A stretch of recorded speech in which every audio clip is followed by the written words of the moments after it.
ठंडी हवा पहाड़ों की चोटियों से टकराकर एक अजीब सी गूंज पैदा कर रही थी, जैसे कोई अदृश्य शक्ति इन ऊंचाइयों के बीच छिपकर हर आने वाले को देख रही हो। हर कदम, हर सांस, हर धड़कन। जब ध्रुव शौर्य और उसके साथी थंडर वैली के शिविर में वापस पहुंचे तो पूरे क्षेत्र में एक हल्की सी राहत की लहर दौड़ गई। लोगों की आंखों में उम्मीद थी, सम्मान था और कहीं ना कहीं एक अजीब सा डर भी। ध्रुव, तुम वापस आ गए।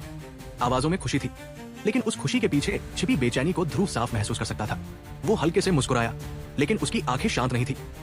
उनमें कुछ और ही चल रहा था, कुछ गहरा, कुछ खतरनाक।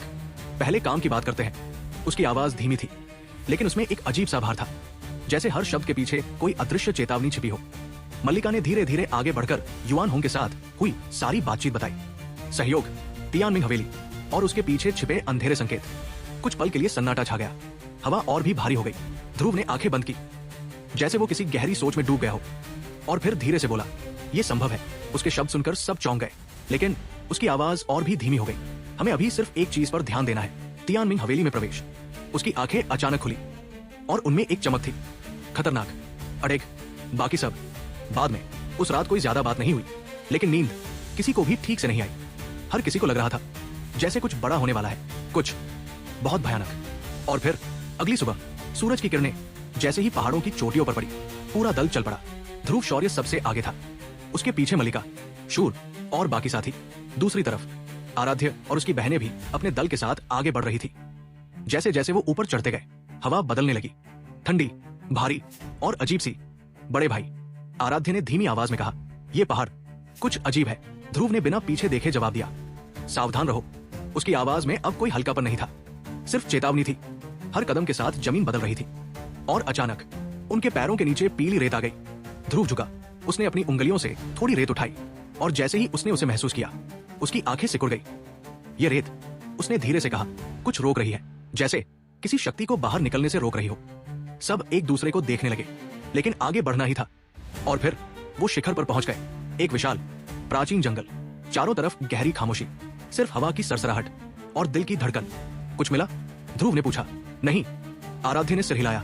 लेकिन तभी देखो, पीछे से किसी की चिल्लाहट गूंजी। सबने ऊपर देखा, और फिर उनकी सांसें रुक गई। वहां पहाड़ के केंद्र में एक विशाल, चमकता हुआ सफेद प्रकाश द्वार प्रकट हो रहा था।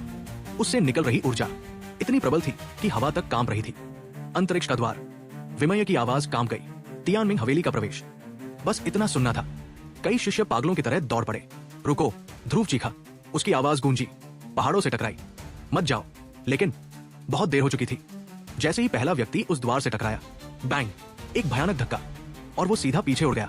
फिर दूसरा, तीसरा, दर्जनों, सब एक एक करके उछलते गए, और फिर उनकी ऊर्जा गायब होने लगी। उनकी आंखें धुंधली हो गई, और वे एक एक करके बेहोश होकर गिरने लगे। नहीं, ये संभव नहीं। मल्लिका की आवाज कांप गई। आराध्य का चेहरा गंभीर हो गया। फंस गए हैं। और तभी वूश, उस प्रकाश द्वार से रंग बिरंगी ऊर्जा की लहरें निकली और पूरे पहाड़ को घेर लिया। एक अदृश्य पिंजरा, एक मौत का जाल। ध्रुव ने दांत भींच लिए। ये एक सरणी है, कियानकुन प्राचीन सरणी। आराध्य की आवाज गूंज उठी, और जैसे ही ये नाम हवा में फैला, सबके चेहरों पर डर उतर आया। आकाश और पृथ्वी की प्राचीन संरचना। ध्रुव बुदबुदाया, ये यहाँ कैसे? उसकी आंखों में पहली बार हल्का सा झटका दिखाई दिया। ये पूरी नहीं है, आराध्य बोली, सिर्फ एक छाया। लेकिन उसने चारों तरफ देखा, ये हम सब के लिए काफी है। और तभी धड़ाम, पीली ऊर्जा की लहरें फट पड़ी। जमीन कांपने लगी, पेड़, घास, सब कुछ सिर्फ छूते ही धूल में बदलने लगा, जैसे अस्तित्व ही मिट रहा हो। ये मल्लिका पीछे हट गई, ये तो विनाश है। और तभी प्लॉप, जमीन फटी और एक विशाल आकृति बाहर आई। पृथ्वी दानव भालू। उसकी आंखों में एक अजीब सी चमक थी, जैसे वो इस सबका इंतजार कर रहा था। आखिरकार उसकी भारी आवाज गूंजी, ये सक्रिय हो ही गया। ध्रुव की नजरें उस पर टिक गई। तो ये सब तुम्हारी वजह से है, भालू मुस्कुराया, धीरे, खतरनाक। अब खेल शुरू होता है। हवा और भारी हो गई, ऊर्जा का दबाव बढ़ने लगा, और हर सांस मुश्किल होती जा रही थी। ध्रुव ने अपनी मुट्ठी कस ली। उसकी आंखों में अब डर नहीं था, सिर्फ एक ज्वाला थी। अगर ये जाल है तो हम इसे तोड़ेंगे।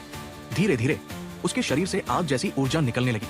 हवा जलने लगी, जमीन कांपने लगी, और उसके होठों से एक धीमी लेकिन खतरनाक आवाज निकली, कोई भी सरणी ध्रुव शौर्य को रोक नहीं सकती। लेकिन क्या सच में, या ये प्राचीन शक्ति उससे भी ज्यादा भयानक थी? क्या ये जाल उनका अंत बनने वाला था, या एक नई शुरुआत? हवा में गूंजते सवाल और आने वाला तूफान, सब कुछ बदलने वाला था। हवा अचानक भारी हो गई थी, जैसे पूरा पहाड़ अपनी सांस रोककर खड़ा हो और हर दिशा से एक ही सवाल गूंज रहा हो, अब क्या होगा? पीली रोशनी धीरे धीरे फैल रही थी, जैसे कोई जहरीला धुआं जो छूते ही सब कुछ निकल जाए। और उस रोशनी के बीच खड़ा था ध्रुव शौर्य। उसकी आंखें उस रहस्यमयी स्थानिक द्वार पर टिकी हुई थी। उसने गहरी सांस ली। उसके सीने में उठती गिरती ऊर्जा जैसे खुद उससे सवाल कर रही थी, क्या ये सच हो सकता है? लेकिन अगली ही पल उसकी आंखों में संदेह गायब हो गया। उसकी जगह आ गया एक ठंडा, खतरनाक निर्णय। हमें इस संरचना को पूरी तरह बनने से पहले ही नष्ट करना होगा। उसकी आवाज धीमी थी, लेकिन उसमें ऐसी शक्ति थी कि आसपास खड़े हर व्यक्ति की रीढ़ में सिहरन दौड़ गई। हवा में हल्की कंपन हुई, जैसे उस निर्णय ने खुद इस सरणी को भी जगा दिया हो। ध्रुव ने अपनी नजरें घुमाई और उसने देखा वो स्थानिक द्वार अब सिर्फ एक द्वार नहीं था, बल्कि एक जीवित चीज की तरह धड़क रहा था।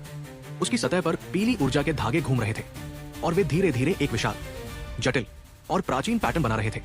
वो पैटर्न इतना रहस्यमयी था कि उसे देखते ही मन में एक अजीब सा डर पैदा हो रहा था, जैसे कोई बहुत पुरानी, बहुत खतरनाक चीज जाग रही हो।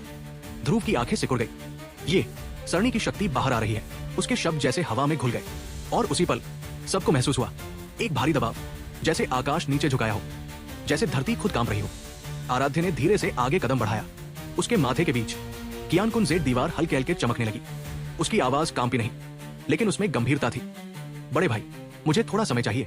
ध्रुव ने उसकी ओर देखा। उसकी आंखों में भरोसा था, लेकिन समय उनके पास बहुत कम था। जल्दी करो। उसके शब्दों के साथ ही उसने अपनी मुट्ठी कस ली और अगले ही पल उसके शरीर से लाल ज्वाला जैसी ऊर्जा फूट पड़ी। हवा जलने लगी, जमीन कांप उठी। उसकी आभा इतनी प्रचंड थी कि आसपास खड़े लोग एक कदम पीछे हट गए। शूर, तुम सबकी रक्षा करो, उसने बिना पीछे देखे कहा। और फिर एक कदम, बस एक कदम आगे बढ़ाया, लेकिन वो कदम जैसे पूरी दुनिया को हिला गया। भीनन नन्नन। जैसे ही वो स्थानिक द्वार के करीब पहुंचा, एक तेज कंपन उसकी आत्मा तक पहुंच गया। उसका सिर झंझना उठा, उसकी दृष्टि धुंधली होने लगी और फिर अचानक सब कुछ बदल गया। पीली रोशनी ने उसे पूरी तरह निगल लिया। ध्रुव, किसी की चीख गूंजी, लेकिन तब तक वो गायब हो चुका था। चारों तरफ सन्नाटा, हवा जैसे रुक गई थी।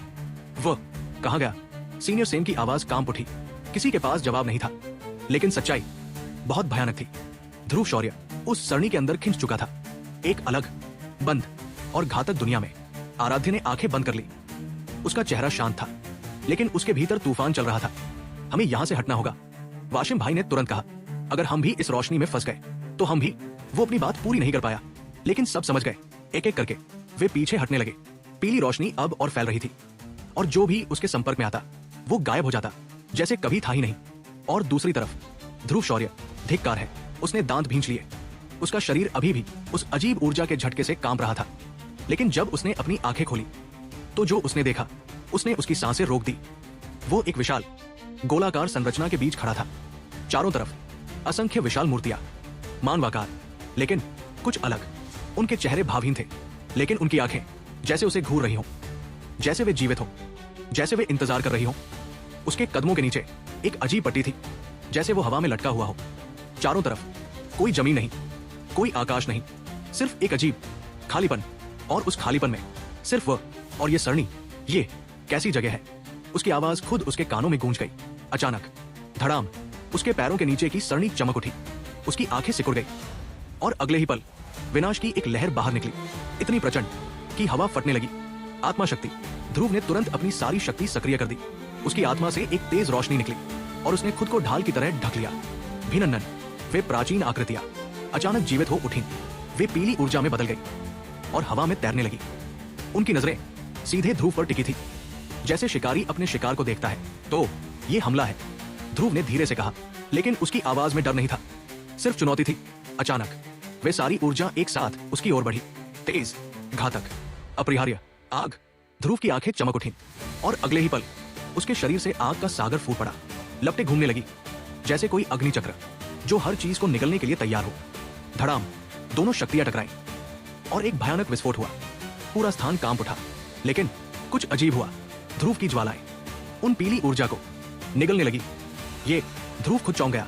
उसने देखा उसके सामने कुछ पत्थर तैर रहे थे, अजीब, रहस्यमय, और वे चमक रहे थे। ये क्या है? उसने हाथ बढ़ाया और जैसे ही उसने उन्हें छुआ, उसके शरीर में एक अजीब कंपन दौड़ गया, जैसे कोई प्राचीन शक्ति उससे जुड़ रही हो। ये सरणी पत्थर है। अचानक एक आवाज गूंजी, गहरी, रहस्यमय। ध्रुव की आंखें चौड़ी हो गई। विदुर देव। आवाज हल्की सी हंसी। तुम्हें समझना होगा, ये कियानकुन प्राचीन संरचना है, लेकिन जो तुम्हारे सामने है वो सिर्फ एक छाया है। इसकी असली शक्ति तुम्हारी कल्पना से भी परे है। ध्रुव ने अपनी मुट्ठी कस ली। उसकी आंखों में एक नई चमक आ गई। तो अगर मैं इसे नियंत्रित कर लूं तो? उसने धीरे से पूछा। तो आवाज गंभीर हो गई। तुम देवताओं से भी ऊपर जा सकते हो। कुछ पल के लिए सन्नाटा छा गया। फिर ध्रुव मुस्कुराया, धीरे, खतरनाक। तो फिर इसे मेरा बना लेते हैं। उसने अपनी पूरी शक्ति उस सरणी पत्थर में डाल दी। ऊर्जा का तूफान उठ खड़ा हुआ। सारी पीली रोशनी धीरे धीरे उस पत्थर में समाने लगी। पूरा स्थान कांप रहा था, जैसे वो टूटने वाला हो। और फिर बूम, सब कुछ शांत हो गया। रोशनी गायब, ऊर्जा गायब। सिर्फ ध्रुव खड़ा था। उसके हाथ में वो सरणी पत्थर और उसकी आंखों में एक नई शक्ति, एक नया आतंक। अचानक स्थान कांपने लगा और वो वापस बाहर आ गया। बाकी सभी उसकी ओर देख रहे थे। उनकी आंखों में आश्चर्य था, डर था और सम्मान। वाशिम भाई ने धीरे से कहा, यह आदमी सच में। लेकिन वो अपनी बात पूरी नहीं कर पाया। ध्रुव ने नीचे देखा और शांत आवाज में कहा, संरचना टूट चुकी है, सबको इकट्ठा करो। अब हम तियानमिंग हवेली में प्रवेश करेंगे। उसकी आवाज में अब कोई संदेह नहीं था, सिर्फ आदेश था, सिर्फ शक्ति। और जैसे वो वहां खड़ा था, ऐसा लग रहा था जैसे वो अकेला ही पूरे आकाश को थामे खड़ा हो। लेकिन क्या ये सच में अंत था, या ये तो बस शुरुआत थी एक और बड़े तूफान की? हवा अब पहले जैसी नहीं थी। पहले जहां उसमें खतरे की गंध थी, अब वहां एक अजीब सी शांति फैल चुकी थी। लेकिन वो शांति सुकून देने वाली नहीं थी, बल्कि तूफान के बाद आने वाली खामोशी जैसी थी, जिसमें हर कोई अंदर से जानता है कि असली खेल अभी बाकी है। धीरे धीरे जमीन पर पड़े बेहोश शिष्य हिलने लगे। उनकी उंगलियां कांपी, फिर पलकों में हरकत हुई और एक एक करके सबकी आंखें खुलने लगी। उफ, ये क्या हुआ था?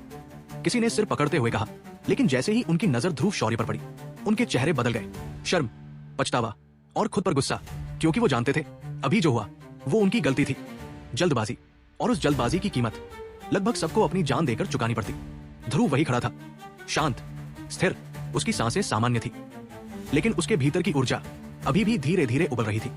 उसने कुछ नहीं कहा, बस एक नजर उन सब पर डाली, और वो नजर ही काफी थी, हर किसी को अपनी गलती का एहसास कराने के लिए। अब सब संभल जाओ, उसकी धीमी आवाज गूंजी। और उसी पल पूरा पहाड़ फिर से बदलने लगा। जो अभी कुछ समय पहले विनाश के कगार पर था, वो धीरे धीरे अपने असली रूप में लौटने लगा। टूटे पेड़, गायब घास, सब कुछ जैसे वापस बन रहा था, जैसे कुछ हुआ ही नहीं था। लेकिन सब जानते थे जो हुआ था वो असली था। और फिर धीरे धीरे वो प्रकाश द्वार फिर से दिखाई देने लगा। इस बार शांत, स्थिर, लेकिन और भी रहस्यमय। हवा में हल्की गूंज थी, जैसे कोई अदृश्य शक्ति उन्हें बुला रही हो। ध्रुव ने उस द्वार को देखा, कुछ पल बस उसे महसूस किया, और फिर एक हल्की मुस्कान उसके होठों पर आई। अब हम तैयार हैं। उसकी आवाज में अब पहले जैसा तनाव नहीं था, बल्कि एक अजीब सा आत्मविश्वास था। जैसे उसे पता हो जो भी अंदर है वो उसका इंतजार कर रहा है और वो उसे जीतने वाला है। चलते हैं, उसने धीरे से कहा, और अगले ही पल उसके कदम आगे बढ़े। बाकी सबने भी एक दूसरे को देखा और बिना कुछ कहे उसके पीछे चल पड़े। जैसे ही उन्होंने उस प्रकाश द्वार को पार किया, वूश, एक तेज झटका, जैसे पूरा शरीर टूटकर फिर से जुड़ गया हो। आंखों के सामने सब कुछ धुंधला हो गया, और फिर अचानक सब साफ हो गया। और जो उन्होंने देखा, उसने उनकी सांसें रोक दी। क्या ये सच हो सकता है? किसी की धीमी आवाज गूंजी।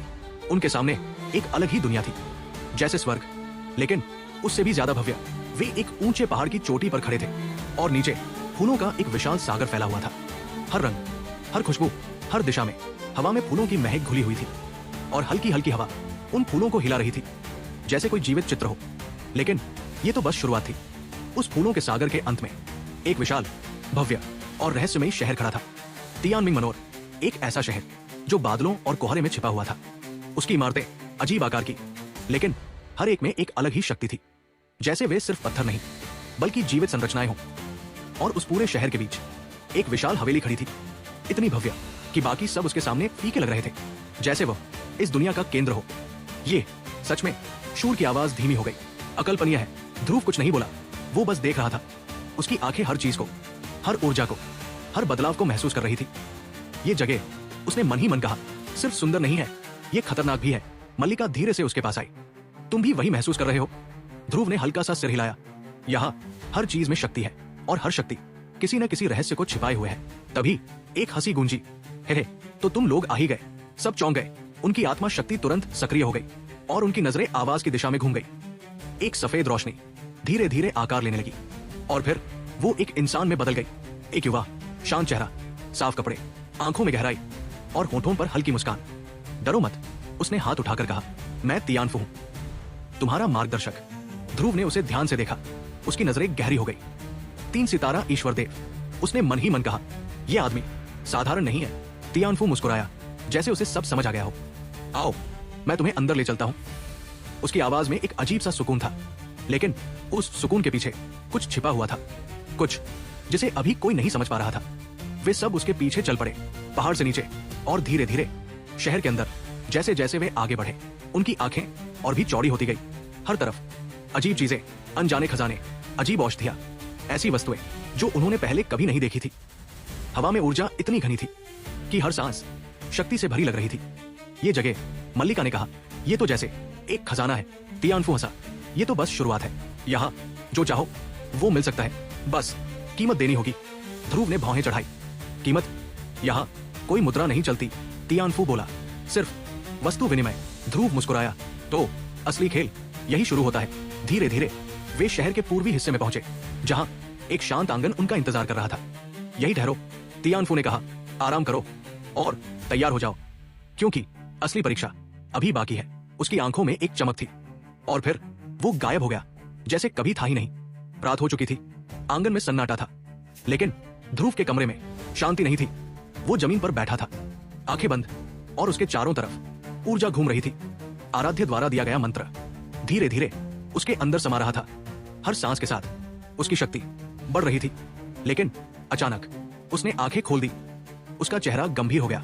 कुछ ठीक नहीं है, उसने धीरे से कहा।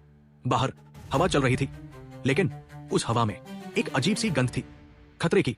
और दूर कहीं अंधेरे में कोई उन्हें देख रहा था, एक मुस्कान के साथ। तो वे आ ही गए। एक धीमी आवाज गूंजी और अंधेरे में 2 लाल आंखें चमक उठी। अब खेल शुरू होगा। सिफांग शहर की रात बाहर से देखने पर शांत थी, लेकिन उस शांति के अंदर एक खतरनाक हलचल छिपी हुई थी, जैसे कोई विशाल तूफान बस सही समय का इंतजार कर रहा हो। आसमान में हल्की धुंध फैली हुई थी। चांद की रोशनी उस धुंध को चीरकर नीचे आ रही थी, लेकिन जैसे ही वो तियानमिंग मनोर की इमारतों को छूती, वो रोशनी भी अजीब तरह से बिखर जाती, जैसे यहाँ का हर कण किसी अदृश्य शक्ति से प्रभावित हो।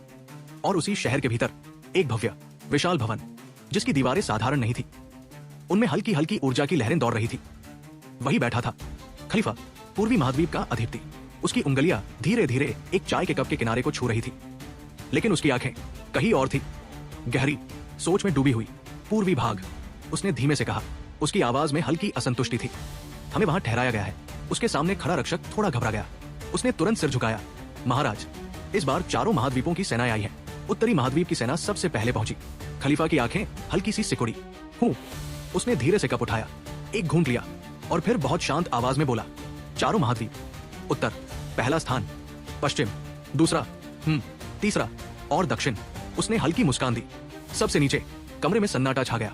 रक्षक ने राहत की सांस ली, क्योंकि खलीफा गुस्से में नहीं था, लेकिन उसकी आंखों में जो चमक थी वो बता रही थी कि वो कुछ और सोच रहा है, कुछ बहुत बड़ा। जाओ, खलीफा ने हाथ हिलाया। रक्षक तुरंत झुककर बाहर चला गया। दरवाजा धीरे से बंद हुआ और उसी पल हवा में हल्की कंपन हुई। डीकन रोशन प्रकट हुआ। उसकी आंखों में थोड़ी चिंता थी। कैसा रहा? खलीफा ने तुरंत पूछा। उसकी आवाज में अब हल्की बेचैनी थी, जैसे वो किसी खास जवाब का इंतजार कर रहा हो। रोशन कुछ पल चुप रहा, फिर धीरे से बोला, आप जानते हैं तियानमिंग मनोर की स्थिति। खलीफा की भौहें सिकुड़ गई। सीधे बोलो। रोशन ने गहरी सांस ली। लोक का स्वामी यहाँ नहीं है। कमरे में जैसे समय रुक गया। खलीफा की उंगलियां कप पर ठहर गई। उसकी आंखों में एक पल के लिए झटका दिखाई दिया। नहीं, ये संभव नहीं। उसकी आवाज धीमी थी, लेकिन उसमें भारीपन था। इतनी बड़ी प्रतियोगिता और वो फिर से गायब। रोशन ने सिर झुका लिया। वो हमेशा ऐसा ही करता है, प्रकट होता है और फिर बिना किसी निशान के गायब हो जाता है। खलीफा ने धीरे से आंखें बंद कर ली। उसके चेहरे पर एक अजीब सी मुस्कान आई।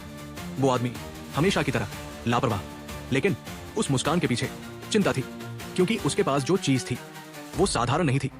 गर्जन सम्राट का राजदंड, एक ऐसी वस्तु जिसमें रहस्य, शक्ति और खतरा तीनों छिपे थे, और वैसे जल्द से जल्द लोक के स्वामी को सौंपना चाहता था। उसने धीरे से कहा, तो हमें इंतजार करना होगा। रोशन ने सिर हिलाया। हम आपको सूचना देंगे। और फिर वो भी गायब हो गया। कमरे में फिर से सन्नाटा, लेकिन खलीफा की आंखें अब शांत नहीं थी। वो खिड़की की ओर देख रहा था, दूर उस शहर की ओर जहां ध्रुव शौर्य मौजूद था। अजीब है, उसने धीरे से कहा, सब कुछ एक ही समय पर और उसी समय तियानमिंग मनोर के नीचे, बहुत नीचे, एक ऐसा स्थान जिसके बारे में बहुत कम लोग जानते थे। एक विशाल अंधेरा सभागार, दीवारों पर अजीब चिन्ह, जमीन पर उकेरी गई प्राचीन रेखाएं और बीच में एक लंबी मेज जिसके चारों तरफ दर्जनों शक्तिशाली लोग खड़े थे। उनकी आभा इतनी भारी थी कि हवा तक कांप रही थी। कम से कम 3-5 सितारा ईश्वर देव, बाकी सभी 4 सितारा ईश्वर देव, और सबसे ऊपर एक व्यक्ति बैठा था, रेशमी वस्त्र, शांत चेहरा, लेकिन उसकी आंखें जैसे सब कुछ देख रही हों, सब कुछ समझ रही हों। अपने विचार बताइए। उसकी आवाज गूंजी, गहरी, अधिकारपूर्ण। एक बूढ़ा व्यक्ति आगे बढ़ा। उसका चेहरा पीला था, लेकिन उसकी आंखों में तेज था। गुरुजी, अगर हम फिर से स्थानिक दरारों का उपयोग करेंगे तो हमारे निशान उजागर हो जाएंगे। और वो थोड़ा रुका। अलौकिक दुष्ट जाति को मौका मिल जाएगा। कमरे में हल्की हलचल हुई। कुछ लोग सहमत थे, कुछ नहीं। तो तुम्हारा सुझाव क्या है? स्वामी ने पूछा। बूढ़े की आंखें चमकी। सीलबंद भूमि। उसके शब्द जैसे बिजली बनकर गिरे। नहीं, एक और व्यक्ति तुरंत चिल्लाया। उसकी आंखें लाल हो गई। ये पागलपन है। वो स्थान जहां सम्राट स्तरीय दुष्ट बंद है, अगर वो बाहर आ गया तो पूरी दुनिया। वो बोलते बोलते रुक गया, लेकिन सब समझ गए। विनाश, पूर्ण विनाश। कमरे में तनाव बढ़ गया। ऊर्जा टकराने लगी, जैसे कोई युद्ध शुरू होने वाला हो। लेकिन बूढ़ा शांत रहा। उसकी आवाज धीमी थी, लेकिन उसमें डरावनी सच्चाई थी। सील कमजोर हो रही है। अगर हमने कुछ नहीं किया तो वो खुद बाहर आ जाएगा। सन्नाटा। हर कोई एक दूसरे को देखने लगा। क्या ये सच हो सकता है? किसी ने धीरे से कहा। स्वामी की आंखें गहरी हो गई। उसने मेज पर उंगलियां थपथपाई। टिक टिक टिक। हर आवाज जैसे दिल की धड़कन बढ़ा रही थी। और बूढ़ा फिर बोला, लोक का स्वामी गायब है, तो हमें खुद फैसला लेना होगा। अब कोई इनकार नहीं कर सकता था। ये सच्चाई थी, भयानक, लेकिन सच्चाई। कुछ पल बाद स्वामी ने धीरे से आंखें खोली। उसकी आवाज आई, शांत लेकिन निर्णायक। मैं समझ गया। उसने चारों तरफ देखा, हर एक की आंखों में। सीधे, तो यही रास्ता है। और जैसे ही उसने ये कहा, पूरे सभागार में एक ठंडी लहर दौड़ गई, जैसे किसी बहुत बड़े, बहुत खतरनाक फैसले की शुरुआत हो चुकी हो। उसी समय ऊपर अपने कमरे में ध्रुव शौर्य अचानक अपनी आंखें खोलता है। उसकी सांसें तेज हो जाती है। उसकी नजरें दरवाजे की ओर टिक जाती हैं। कुछ बदल रहा है। वो धीरे से बुदबुदाता है। हवा में एक अजीब कंपन था, जैसे कोई प्राचीन शक्ति जाग रही हो। और दूर अंधेरे में फिर वही लाल आंखें चमकती हैं। तो उन्होंने फैसला कर लिया। धीमी ठंडी हंसी। अब असली खेल शुरू होगा। सुबह की पहली किरण जैसे ही सिफांग शहर की ऊंची ऊंची इमारतों को छूती है, एक हल्की सुनहरी रोशनी पूरे तियानमिंग मनोर पर फैल जाती है। लेकिन ये कोई साधारण सुबह नहीं थी। हवा में कुछ अलग था। एक बेचैनी, एक अदृश्य कंपन, जैसे पूरा शहर किसी अनजाने तूफान से पहले सांस रोककर खड़ा हो। चारों दिशाओं से अलग अलग शक्तियों के लोग एक एक करके प्रकट हो रहे थे। उनकी आभा, उनकी चाल, उनकी आंखों में छिपा आत्मविश्वास, सब कुछ बता रहा था कि ये कोई साधारण सभा नहीं है। ये 4 महाद्वीपों की टक्कर थी और हर कोई जीतने आया था। उसी समय पूर्वी क्षेत्र के शांत आंगन में ध्रुव शौर्य धीरे धीरे अपनी आंखें खोलता है। उसकी सांसें स्थिर थी, लेकिन उसके भीतर की ऊर्जा अब पहले से कहीं ज्यादा सघन हो चुकी थी। उसने हल्की सांस छोड़ी। अब बेहतर लग रहा है। उसके शरीर की हर नस में शक्ति दौड़ रही थी, जैसे वो किसी नए स्तर पर पहुंच चुका हो। लेकिन तभी ठक ठक, दरवाजे पर दस्तक हुई। ध्रुव शौर्य, घाटी के स्वामी तुम्हें बुला रहे हैं। वैशाली की आवाज आई। ध्रुव की आंखों में हल्की चमक आई। घाटी का स्वामी? उसके मन में तुरंत एक नाम गूंजा। क्या मैं लोक के स्वामी से मिलने जा रहा हूं? उसके दिल की धड़कन थोड़ी तेज हो गई। इतने समय से वो उस रहस्यमयी व्यक्ति के बारे में सोच रहा था, जो पूरे यिन आत्मा स्वर्ग को नियंत्रित करता है। लेकिन जैसे ही वो उठकर दरवाजे की ओर बढ़ा, अचानक धक, उसके सीने में एक तेज दर्द उठा। इतना तेज कि उसकी सांस रुक गई। हिस, उसने दांत भींच लिए। उसका पूरा शरीर कांप उठा। पसीना उसके माथे पर आ गया। ये क्या? उसकी आंखें सिकुड़ गई। और तभी उसने महसूस किया, उसके पवित्र ज्वाला हृदय के भीतर एक हल्की लेकिन बेहद ठंडी आभा। यिंग, उसकी शक्ति जैसे उसे चेतावनी दे रही थी। ये ध्रुव बुदबुदाया, ये दर्द साधारण नहीं है। और तभी एक गहरी आवाज उसके भीतर गूंजी। विदुर देव, अलौकिक बर्फीली ज्वाला, शुद्ध होती है और बुरी शक्तियों के प्रति अत्यंत संवेदनशील। ध्रुव की आंखें फैल गई। तो इसका मतलब? उसने धीरे से कहा, यहाँ दुष्ट शक्तियां हैं। कमरे की हवा अचानक भारी हो गई। क्या ये सच हो सकता है? तियानमिंग मनोर में? उसने खुद से सवाल किया, लेकिन अगले ही पल उसने अपनी मुट्ठी कस ली। नहीं, ये संभव नहीं। ये जगह इतनी आसानी से भेदी नहीं जा सकती। विदुर देव की आवाज फिर आई। शायद ये कोई सील हो या कोई और रहस्य। ध्रुव कुछ पल चुप रहा, फिर उसने गहरी सांस ली। जो भी हो, मुझे पता लगाना होगा। और वो दरवाजे से बाहर निकल गया। कुछ देर बाद वो खलीफा के निवास के सामने खड़ा था। दरवाजा धीरे से खुला। अंदर खलीफा और मल्लिका शांत बैठकर चाय पी रहे थे। एक साधारण दृश्य, लेकिन उनकी आभा पूरे कमरे को भर रही थी। आओ, खलीफा ने मुस्कुराते हुए कहा। बैठो। ध्रुव अंदर गया, लेकिन उसकी नजरें हर चीज को परख रही थी। आपने बुलाया था, उसने सीधे कहा। खलीफा ने सिर हिलाया। हाँ, मुझे तुमसे एक महत्वपूर्ण बात करनी है। कमरे में हल्की खामोशी छा गई। ये 4 महाद्वीप प्रतियोगिता हमारे पूर्वी महाद्वीप के भविष्य का फैसला करेगी। उसकी आवाज भारी हो गई। अगर हम जीतते हैं तो संसाधन, शक्ति, सब कुछ हमारे पास होगा। ध्रुव ने शांत होकर सुना और खलीफा आगे झुका। अगर तुम असाधारण प्रदर्शन करते हो तो मैं तुम्हें सुप्त डोमेन की एक महाशक्ति से मिलवा सकता हूं। तुम्हारा भविष्य असीमित हो जाएगा। ध्रुव की आंखों में हल्की चमक आई, लेकिन उसने कुछ नहीं कहा, बस सिर झुका दिया। मैं पूरी कोशिश करूंगा। उसकी आवाज शांत थी, लेकिन उसमें एक अडिग दृढ़ता थी। खलीफा मुस्कुराया। मुझे पता था तुम निराश नहीं करोगे। कुछ देर बाद ध्रुव वापस अपने कमरे की ओर चल रहा था, लेकिन उसके मन में एक सवाल घूम रहा था। वो मुझे ये सब क्यों बता रहा था? उसकी आंखें सिकुड़ गई। क्या इसके पीछे कुछ और है? लेकिन उसने सिर झटका। छोड़ो, अभी मुझे अपनी शक्ति बढ़ानी है। कमरे में पहुंचकर उसने दरवाजा बंद किया और तुरंत एक सुरक्षा कवच बना दिया। कमरे की हवा स्थिर हो गई। बाहर की आवाजें गायब। अब वो अकेला था, अपने ज्ञान के साथ, अपनी शक्ति के साथ। उसने धीरे से अपनी भंडारण अंगूठी से एक स्क्रॉल निकाला। आराध्य द्वारा दिया गया सरणी ज्ञान। जैसे ही उसने उसे खोला, बूम, एक ऊर्जा की लहर बाहर निकली। पूरा कमरा काम गया, लेकिन ध्रुव स्थिर रहा। उसकी आंखें स्क्रॉल पर टिकी थी और फिर ज्ञान एक ज्वार की तरह उसके दिमाग में घुसने लगा। सरणी सिर्फ शक्ति नहीं है, ये एक कला है, एक विज्ञान, एक रहस्य। उसकी सांसें धीमी हो गई। वो पूरी तरह डूब गया। Array diagram, array pattern, array stone, हर शब्द उसके अंदर गहराई तक उतर रहा था। उसे समझ आने लगा उसने पहले कितनी बड़ी गलती की थी। वो सिर्फ पैटर्न फैला रहा था, लेकिन वो आत्मा नहीं दे रहा था। तो यही फर्क है, उसने धीरे से कहा। एक साधारण उपयोगकर्ता और एक असली मास्टर में उसकी आंखों में एक नई चमक आई। अगर मैं एरे स्टोन का सही उपयोग करूं तो उसने अपनी मुट्ठी कस ली। मैं हर लड़ाई में बढ़त ले सकता हूं। धीरे धीरे उसके हाथ चमकने लगे। उसकी आत्मा शक्ति स्क्रॉल के साथ जुड़ गई और फिर उसने एक प्रयोग किया। एक छोटा सा एरे, लेकिन इस बार उसने पैटर्न को छिपाया पत्थर में, जैसे एक जाल जो सही समय पर फटेगा। भिनन्न ऊर्जा धीरे धीरे स्थिर हो गई और ध्रुव ने आंखें खोली। उसके चेहरे पर एक हल्की मुस्कान थी। अब मैं पहले जैसा नहीं हूं। लेकिन अचानक उसने सिर उठाया।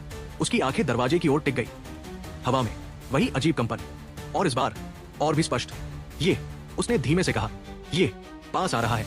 उसकी सांसें भारी हो गई और दूर अंधेरे में फिर वही आवाज गूंजी।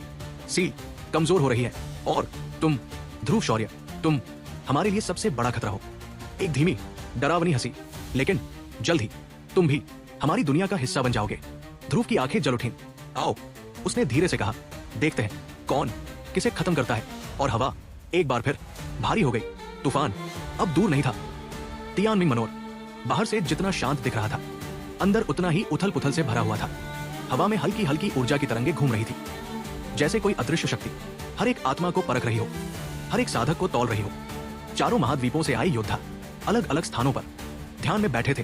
कोई अपनी तलवार के साथ साधना कर रहा था, कोई अपनी आत्मिक शक्ति को केंद्रित कर रहा था, तो कोई बस आसमान की ओर देखकर आने वाले तूफान का इंतजार कर रहा था। लेकिन जो कोई भी नहीं देख पा रहा था, वो था इस पूरे खेल के पीछे छिपा हुआ असली मंच। बहुत दूर, इतना दूर कि समय और स्थान भी वहां तक पहुंचने से डरते हों। ली आत्मा क्षेत्र का एक अजीब सा कोना, जहां हवा भी भारी थी, जहां प्रकाश भी अंधकार से डरता था। एक छोटी सी झोपड़ी, साधारण दिखने वाली, लेकिन उसके चारों ओर एक ऐसी ऊर्जा थी जो किसी भी शक्तिशाली ईश्वरदेव को भी कांपने पर मजबूर कर दे। उस झोपड़ी के अंदर 2 आकृतियां खड़ी थी। उनके चेहरे स्पष्ट नहीं थे, लेकिन उनकी आभा भयानक थी। खून की गंध, मृत आत्माओं की चीखें और एक अनियंत्रित क्रोध। वो अभी तक नहीं आया। एक भारी आवाज गूंजी। उसकी आवाज में झुंझलाहट थी और उसके चारों ओर हवा जैसे कांप उठी। दूसरी आकृति शांत थी, लेकिन उसकी मौजूदगी ही डर पैदा कर रही थी। उसने हमें बुलाया है तो आएगा भी। लेकिन जैसे ही उसने ये कहा, वोष्ट, एक दरार खुली, जैसे अंतरिक्ष खुद फट गया हो, और उस दरार से एक बच्चा बाहर आया। छोटा, निर्दोष दिखने वाला, लेकिन उसकी आंखें अजीब थी, बहुत गहरी, बहुत पुरानी, जैसे उसने हजारों जन्म देखे हों। काले शवराजा, उसने मुस्कुराते हुए कहा। इतनी जल्दी गुस्सा आ गया? उसकी आवाज मासूम थी, लेकिन उसमें छिपा ताना स्पष्ट था। काले शवराजा की आंखें चमक उठी। उसकी आभा और भयानक हो गई। चेनमो, उसने धीरे से कहा, तुम हमेशा देर से आते हो। चेन मो हंसा, हल्के से, आराम से जीने की आदत है। उसकी आंखें चमकी और अगले ही पल उसके शरीर से एक हल्की हवा निकली, लेकिन वो हवा साधारण नहीं थी। उसमें इतनी शक्ति थी कि एक 5 सितारा ईश्वरदेव भी उसके सामने टिक नहीं सकता था। कमरे में अचानक सन्नाटा छा गया। काले शव राजा पहली बार सावधान हो गया। इसकी शक्ति, उसने मन ही मन कहा, हर दिन बढ़ रही है। दूसरी आकृति, 3 मुख वाला भूत धीरे से मुस्कुराया। ये लड़का अनोखा है, हर बार नया शरीर, हर बार नई शक्ति। चेनमो ने उनकी बातों को नजरअंदाज किया। वो धीरे से आगे बढ़ा और लकड़ी की मेज के पास बैठ गया। चलो, उसने कहा, समय बर्बाद मत करो। हम तीनों यहाँ एक ही वजह से आए हैं। उसकी आंखें गहरी हो गई। नए रथ के लिए। कमरे में हवा और भारी हो गई। तीनों 3 लोकों के स्वामी, 3 अलग अलग संसारों के शासक, और तीनों के बीच एक अजीब सा संतुलन। चेनमो, यिन हुन तियान का स्वामी। एक ऐसा लोक जहां मनुष्य और आत्माएं साथ रहते हैं, लेकिन उस संतुलन को बनाए रखना आसान नहीं है। काले शव राजा, ब्लैक कॉर्प्स लोक का शासक, जहां हर चीज खून, युद्ध और विनाश से भरी है, जहां हर आत्मा भूखी है मानव रथ के लिए। और तीसरा, 3 मुख वाला भूत, घोस्ट एबिस रिज का स्वामी, जहां शांति है, लेकिन उस शांति के पीछे एक गहरा रहस्य छिपा है। हमने अपनी तैयारी शुरू कर दी है। 3 मुख वाला भूत बोला, चयन प्रक्रिया, और फिर जो योग्य होगा उसे सोल रीपर डोमेन भेजा जाएगा। काले शव राजा हंसा, हमारे यहाँ सिर्फ एक बचेगा, वध का राजा। बाकी, उसने हल्की मुस्कान दी, मर जाएंगे। चेनमो ने उनकी बातें सुनी और फिर धीरे से कहा, हमारी तरफ से 4 महाद्वीप प्रतियोगिता, वही हमारा चयन होगा। उसकी आंखें चमकी। जो भी सबसे श्रेष्ठ होगा वह हमारा हिस्सा बनेगा। तीनों के बीच एक अजीब समझौता बन गया, लेकिन उस समझौते के पीछे खतरा था, बहुत बड़ा खतरा, क्योंकि वे सिर्फ साधारण प्राणियों की बात नहीं कर रहे थे। वे आत्माओं की सेना तैयार कर रहे थे, एक ऐसी सेना जो पूरी दुनिया को हिला सकती थी। और तभी चेनमो खड़ा हुआ। उसकी आकृति धीरे धीरे धुंधली होने लगी। तैयार रहो, उसने कहा, क्योंकि इस बार बहुत कुछ बदलने वाला है। और फिर वो गायब हो गया। कमरे में फिर से सन्नाटा, लेकिन अब वो सन्नाटा और भी भारी था। काले शव राजा ने मुट्ठी कस ली। एक दिन उसने धीरे से कहा, मैं इस यिन हुन तियान को अपना बना लूंगा। 3 मुख वाला भूत चुप रहा, लेकिन उसकी आंखों में एक अजीब चमक थी, जैसे वो भविष्य देख रहा हो। और उसी समय तियानमिंग मनोर में ध्रुव शौर्य अचानक अपनी आंखें खोलता है। उसकी सांस तेज हो जाती है, उसका दिल जोर से धड़कने लगता है। ये वो धीरे से कहता है, ये ऊर्जा बहुत दूर से आ रही है। उसकी आंखें सिकुड़ जाती है, लेकिन ये खतरनाक है। हवा फिर से भारी हो जाती है और इस बार कोई भी इसे नजरअंदाज नहीं कर सकता। तूफान अब सच में शुरू हो चुका था। तियानमिंग पर्वतमाला, जहां ऊपर की दुनिया में सूरज की रोशनी फैल रही थी, वहीं नीचे हजारों मीटर गहराई में एक ऐसी अंधेरी दुनिया छुपी हुई थी, जहां रोशनी का कोई अस्तित्व ही नहीं था। सिर्फ ठंड, सन्नाटा और एक ऐसा दबाव जो किसी भी साधारण इंसान की आत्मा को कुचल सकता था। धीरे धीरे समुद्र की गहराई में पानी की हल्की हल्की आवाज गूंज रही थी। गूंज गूंज, जैसे कोई विशाल प्राणी सांस ले रहा हो, जैसे पूरी समुद्री दुनिया किसी अदृश्य शक्ति के अधीन काम रही हो। और फिर उस अंधेरे में एक दृश्य उभरता है। चट्टानों का एक विशाल क्षेत्र, चारों ओर फैली हुई मोटी चमचमाती चांदी की जंजीरें, हर एक जंजीर पर उकेरे गए प्राचीन चिन्ह जो हल्की नीली रोशनी छोड़ रहे थे। लेकिन वो रोशनी सुकून नहीं देती थी, बल्कि डर पैदा करती थी। टप टप पानी की बूंदें उन जंजीरों से टकरा रही थी और हर आवाज जैसे किसी कैद की गवाही दे रही हो। जंजीरों के बीच एक विशाल छाया धीरे धीरे हिलती है। उसका शरीर इतना बड़ा था कि आसपास का समुद्र भी उसके सामने छोटा लग रहा था। उसकी आंखें खुलती हैं, लाल, गहरी, और उनमें छिपा था सदियों का क्रोध।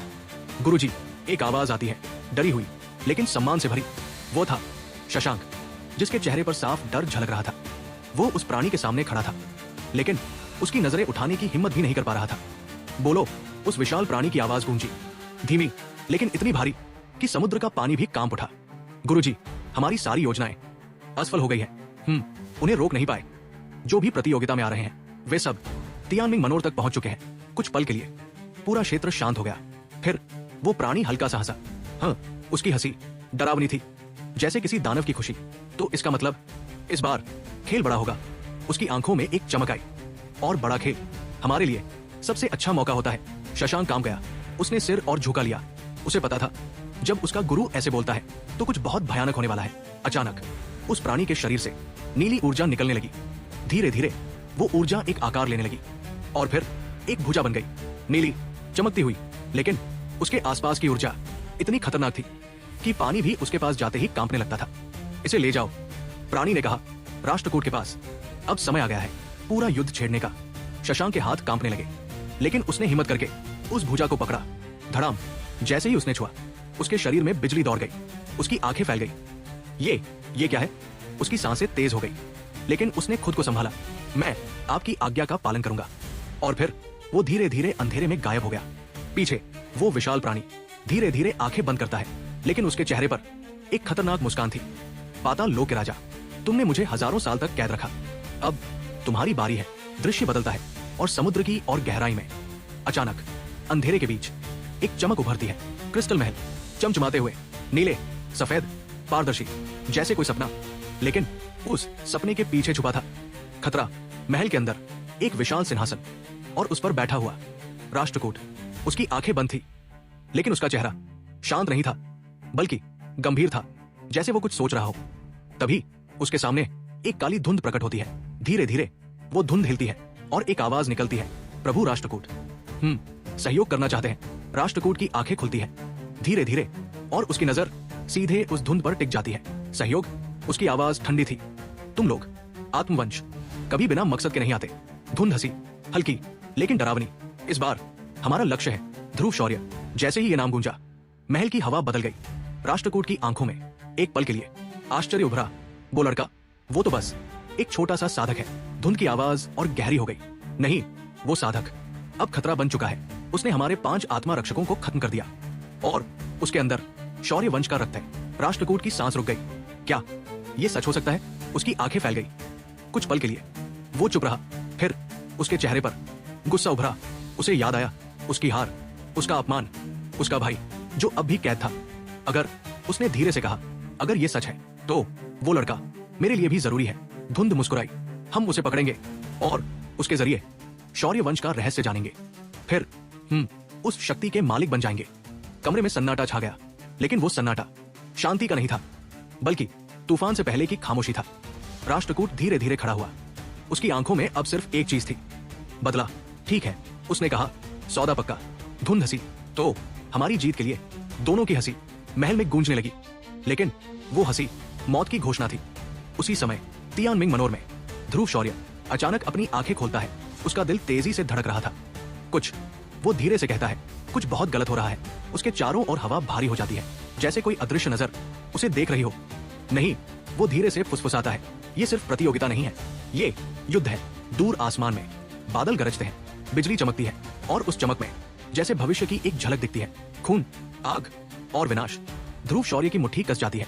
जो भी हो, मैं तैयार हूं। लेकिन अंधेरे में कुछ आंखें पहले ही उसे निशाना बना चुकी थी और वो किसी भी कीमत पर उसे खत्म करना चाहती थी। 10 दिन, सिर्फ 10 दिन, लेकिन उन 10 दिनों ने ध्रुव शौर्य को भीतर से बदल दिया था। जैसे कोई कच्चा लोहा भट्टी में तपकर असली तलवार बन जाता है, वैसे ही इन 10 दिनों की साधना ने उसके भीतर की शक्ति को एक नए स्तर पर पहुंचा दिया था। कमरे के अंदर हल्की हल्की हवा चल रही थी। खिड़की से आती रोशनी जमीन पर गिरकर एक शांत माहौल बना रही थी, लेकिन उस शांति के भीतर एक गहरी थकान छुपी हुई थी। हफ हफ, ध्रुव शौर्य ने धीरे से सांस ली। उसकी आंखें थोड़ी लाल थी, माथे पर पसीने की हल्की बूंदें, और उसके सामने वो स्क्रॉल जो पिछले 10 दिनों से उसकी दुनिया बन चुका था। उसने धीरे से स्क्रॉल को बंद किया और पीछे दीवार से टिक गया। फॉर्मेशन, अरे पैटर्न। वो बुदबुदाया, ये चीज जितनी सिंपल लगती है उतनी है नहीं। उसकी आंखों में हल्की चमक आई। इन 10 दिनों में उसने सिर्फ सीखा नहीं था, बल्कि अपनी सबसे बड़ी गलती सुधारी थी। पहले वो सिर्फ अरे के अंदर पैटर्न बिखेर देता था, लेकिन अब वो जान चुका था कि असली ताकत कंट्रोल में होती है, स्ट्रक्चर में होती है और छुपे हुए ट्रैप में होती है। अब उसने धीरे से कहा, अगर कोई मेरे अरे में फंसा तो वो बाहर नहीं निकल पाएगा। उसके होठों पर हल्की मुस्कान आई, लेकिन अगले ही पल उसकी आंखें थोड़ी थक गई। लेकिन ये ट्रेनिंग सच में एग्जॉस्टिंग है। उसने गर्दन घुमाई और खड़ा हो गया। कमरे में कुछ देर सन्नाटा रहा। फिर उसने खिड़की से बाहर देखा। बाहर सिफांग शहर की हलचल साफ दिख रही थी। लोग आ जा रहे थे, ऊर्जा की तरंगे हवा में घूम रही थी और हर जगह एक ही बात थी, 4 महाद्वीप प्रतियोगिता। ध्रुव शौर्य की आंखें गहरी हो गई। बस कुछ ही दिन और फिर सब शुरू होगा। लेकिन उसे पता था कि ये सिर्फ एक प्रतियोगिता नहीं है, ये एक युद्ध है और इस युद्ध के लिए उसे हर चीज तैयार रखनी होगी। औषधि, वो अचानक बोला। उसे याद आया, उसने कहा था यहाँ रेयर मेडिसिन मिलती है, अगर मुझे वो लास्ट इंग्रेडिएंट मिल गया तो। उसकी आंखों में चमक आ गई। अमर ज्वाला, कमरे में अचानक एक हल्की कंपन हुई, जैसे उस शब्द में ही कोई शक्ति हो। आत्मा भक्षक भगवान भयानक की आवाज गूंजी, इमॉर्टल फ्लेम, अगर तूने इसे पा लिया तो तेरी ताकत अगले स्तर पर चली जाएगी। ध्रुव शौर्य ने आंखें बंद कर ली। उसके मन में यिंगयंग का चेहरा उभरा, उसकी कुर्बानी, उसकी मुस्कान और उसकी आखिरी सांस।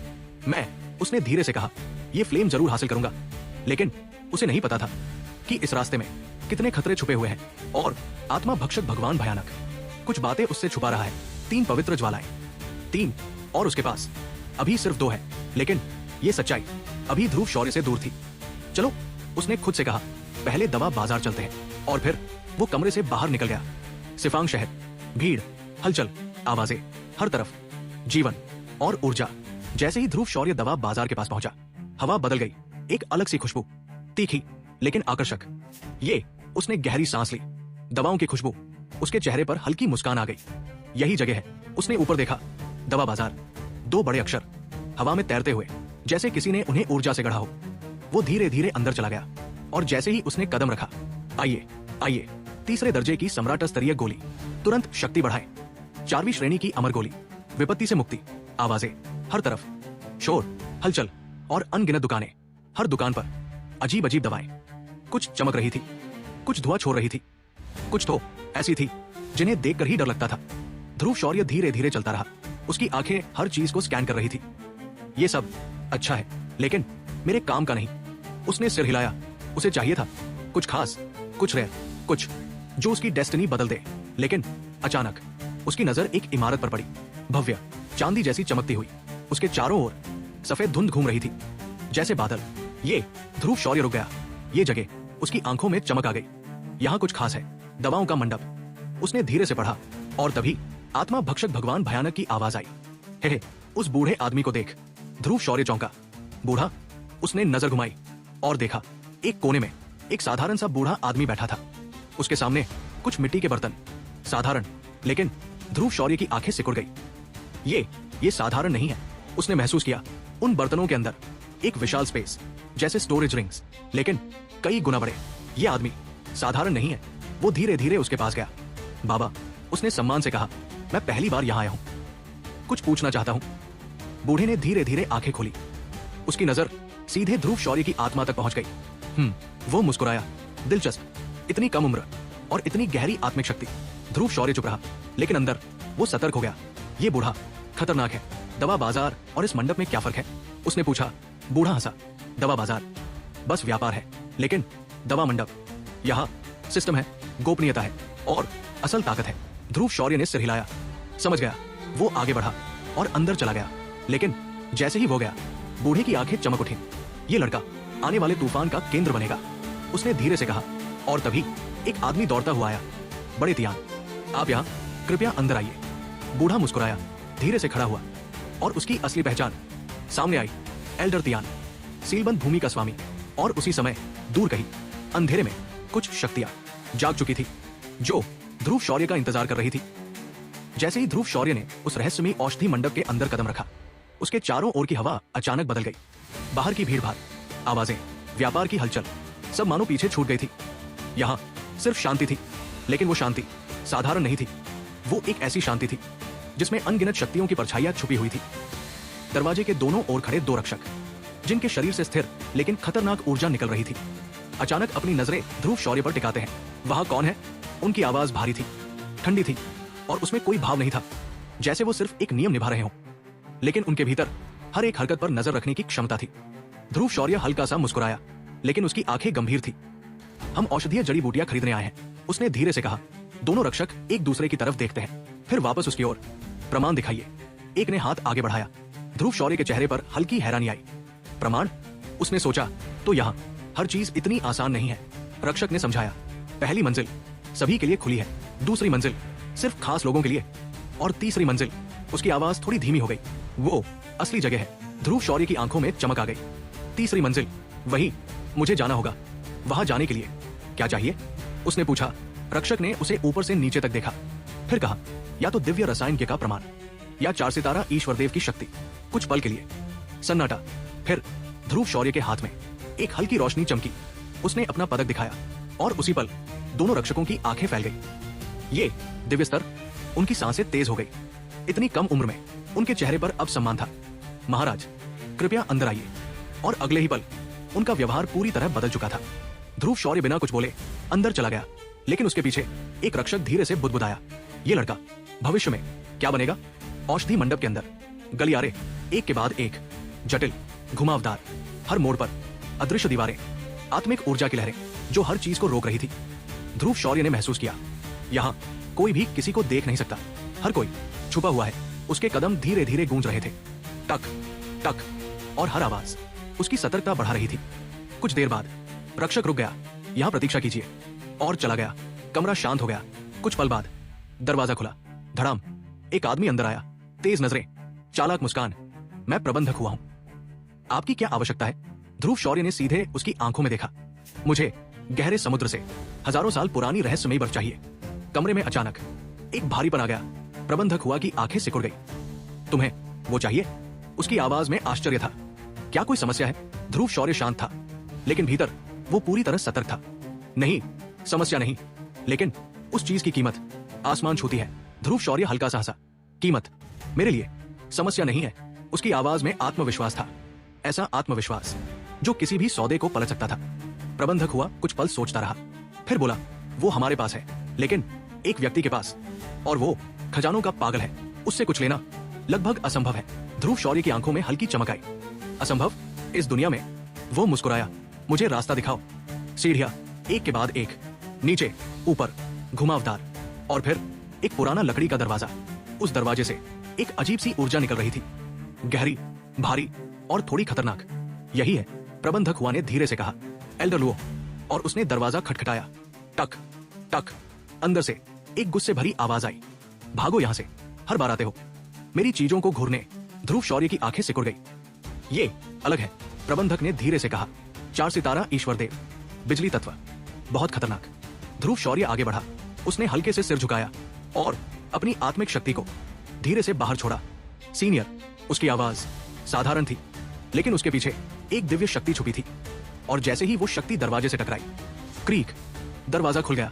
धीरे धीरे एक अस्त व्यस्त बूढ़ा आदमी बाहर आया। उसकी आंखें तेज थी। वो ध्रुव शौर्य के चारों ओर घूमने लगा, जैसे किसी शिकार को परख रहा हो। दिलचस्प, दिव्य आत्मा शक्ति। इतनी कम उम्र में उसकी आंखों में चमक आई। प्रबंधक हुआ चुपचाप चला गया। अब कमरे में सिर्फ 2 लोग थे, और एक खतरनाक सौदा। ध्रुव शौर्य ने सीधे कहा, मुझे हजारों साल पुरानी रहस्यमयी बर्फ चाहिए। बूढ़ा रुक गया। धीरे धीरे उसकी नजरें ठंडी हो गई। तुम जानते हो उसकी कीमत? उसकी आवाज भारी थी। मैंने अपनी जान जोखिम में डालकर वो हासिल की है, और तुम, एक बच्चा, उसे मांगने आए हो। कमरे में तनाव बढ़ गया, लेकिन ध्रुव शौर्य शांत था। इस दुनिया में कोई सौदा असंभव नहीं है, उसने कहा। बूढ़ा हंसा। ठीक है, अगर तुम मुझे दिव्य स्तर की तकनीक या दिव्य गोली दे दो तो मैं दे दूंगा। ध्रुव शौर्य के दिल में हल्का झटका लगा। ये बहुत बड़ा दाव है, लेकिन उसके चेहरे पर कोई बदलाव नहीं आया। बूढ़ा मुड़ गया। कुछ नहीं है तुम्हारे पास तो जाओ। लेकिन उसी पल ध्रुव शौर्य की आवाज गूंजी, धीमी लेकिन भारी, मेरे पास वो चीज है जिसमें आपकी दिलचस्पी जरूर होगी। बूढ़ा रुक गया, धीरे धीरे मुड़ा। उसकी आंखों में अब क्यूरियोसिटी थी। क्या? कमरे में हवा रुक गई, समय जैसे थम गया, और उसी पल एक ऐसा सौदा शुरू होने वाला था जो सब कुछ बदल सकता था। कमरे के भीतर हवा अचानक भारी हो गई थी, जैसे कोई अदृश्य शक्ति धीरे धीरे अपना असर दिखा रही हो। और उसी पल ध्रुव शौर्य के शरीर से एक हल्की सी भनभनाहट उठी, भू, जैसे बिजली की कोई गूंज जो सीधे आत्मा तक पहुंचती हो। उसके चारों ओर धूसर रंग की बिजली लहराने लगी, पहले हल्की, फिर तेज, फिर अचानक वो पूरा का पूरा एक चमकते हुए बिजली के गोले में बदल गया। उसकी आंखें बंद थी, लेकिन उसके चेहरे पर एक अजीब सा आत्मविश्वास था, जैसे उसे पता हो कि अब खेल पलटने वाला है। एल्डर लुओ, जो अभी तक पूरी तरह शांत और उदासीन थे, अचानक ठिठक गए। उनकी आंखें सिकुड़ गई और उनकी सांसें थोड़ी भारी हो गई। उन्होंने धीरे से कहा, तुम्हारे अंदर कुछ इंटरेस्टिंग है।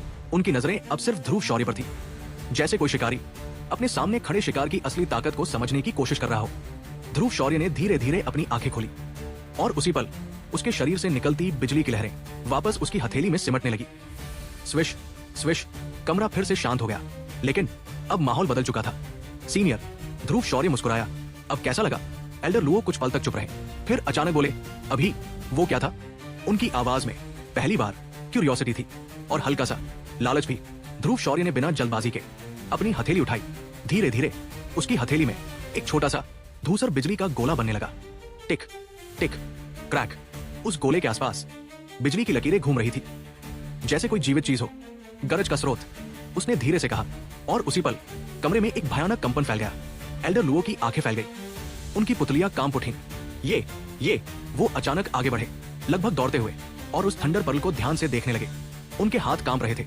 इतनी शुद्ध, इतनी गहरी, इतनी प्राचीन बिजली उनके चेहरे पर अब साफ लिखा था। लालच, जुनून और पागलपन। ध्रुव शौर्य चुपचाप खड़ा था, उसकी आंखें हर रिएक्शन को पढ़ रही थी। यही, उसने सोचा, यही वीकनेस है। एल्डर लुओ ने खुद को संभाला, धीरे से पीछे हटे, लेकिन उनकी नजरें अभी भी उस थंडर पर्ल पर टिकी थी।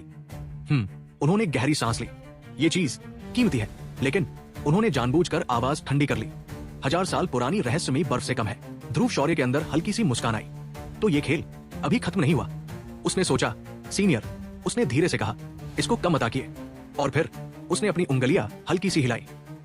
कर रख। थंडर पर्ल से अचानक धूसर बिजली की एक लहर निकली, जो हवा में घूमकर एक विशाल प्राचीन आकृति का रूप ले लेती है, जैसे कोई प्राचीन देवता बिजली से बना हुआ। उसकी आंखें खुलती हैं और उसी पल पूरा कमरा कांप उठता है। क्या ये सच हो सकता है? एल्डर लुओ के होंठ कांप गए, उनके शरीर में बिजली की लहर दौड़ गई, उनकी सांसें तेज हो गई। ये तो थंडर लॉर्ड का सार है। उनके अंदर का योद्धा अब पूरी तरह जाग चुका था। लेकिन अगले ही पल उन्होंने खुद को रोका। नहीं, उन्होंने सिर झटक दिया। मैं इतना आसानी से नहीं मानूंगा। उनकी आंखों में चालाकी वापस आ गई। नहीं चाहिए, उन्होंने ठंडे स्वर में कहा। जाओ। ध्रुव शौर्य ने कोई प्रतिक्रिया नहीं दी, बस धीरे से सिर हिलाया। ठीक है, उसने कहा, यह मेरी तरफ से आखिरी ऑफर था। उसने थंडर पर्ल को वापस समेट लिया और मुड़कर चल पड़ा। कमरे में फिर से सन्नाटा छा गया। टक टक टक, उसके कदमों की आवाज गूंज रही थी। धीरे धीरे वो दूर जा रहा था। 30 मीटर, 50 मीटर, 70 मीटर, हर कदम के साथ तनाव बढ़ता जा रहा था। एल्डर लुओ दरवाजे पर खड़े थे, उनकी आंखें ध्रुव शौर्य पर टिकी थी। उनका दिल तेज धड़क रहा था। अगर मैंने इसे जाने दिया तो मैं जिंदगी भर पछताऊंगा। उनके अंदर की आवाज चीख रही थी, लेकिन उनका अहंकार उन्हें रोक रहा था।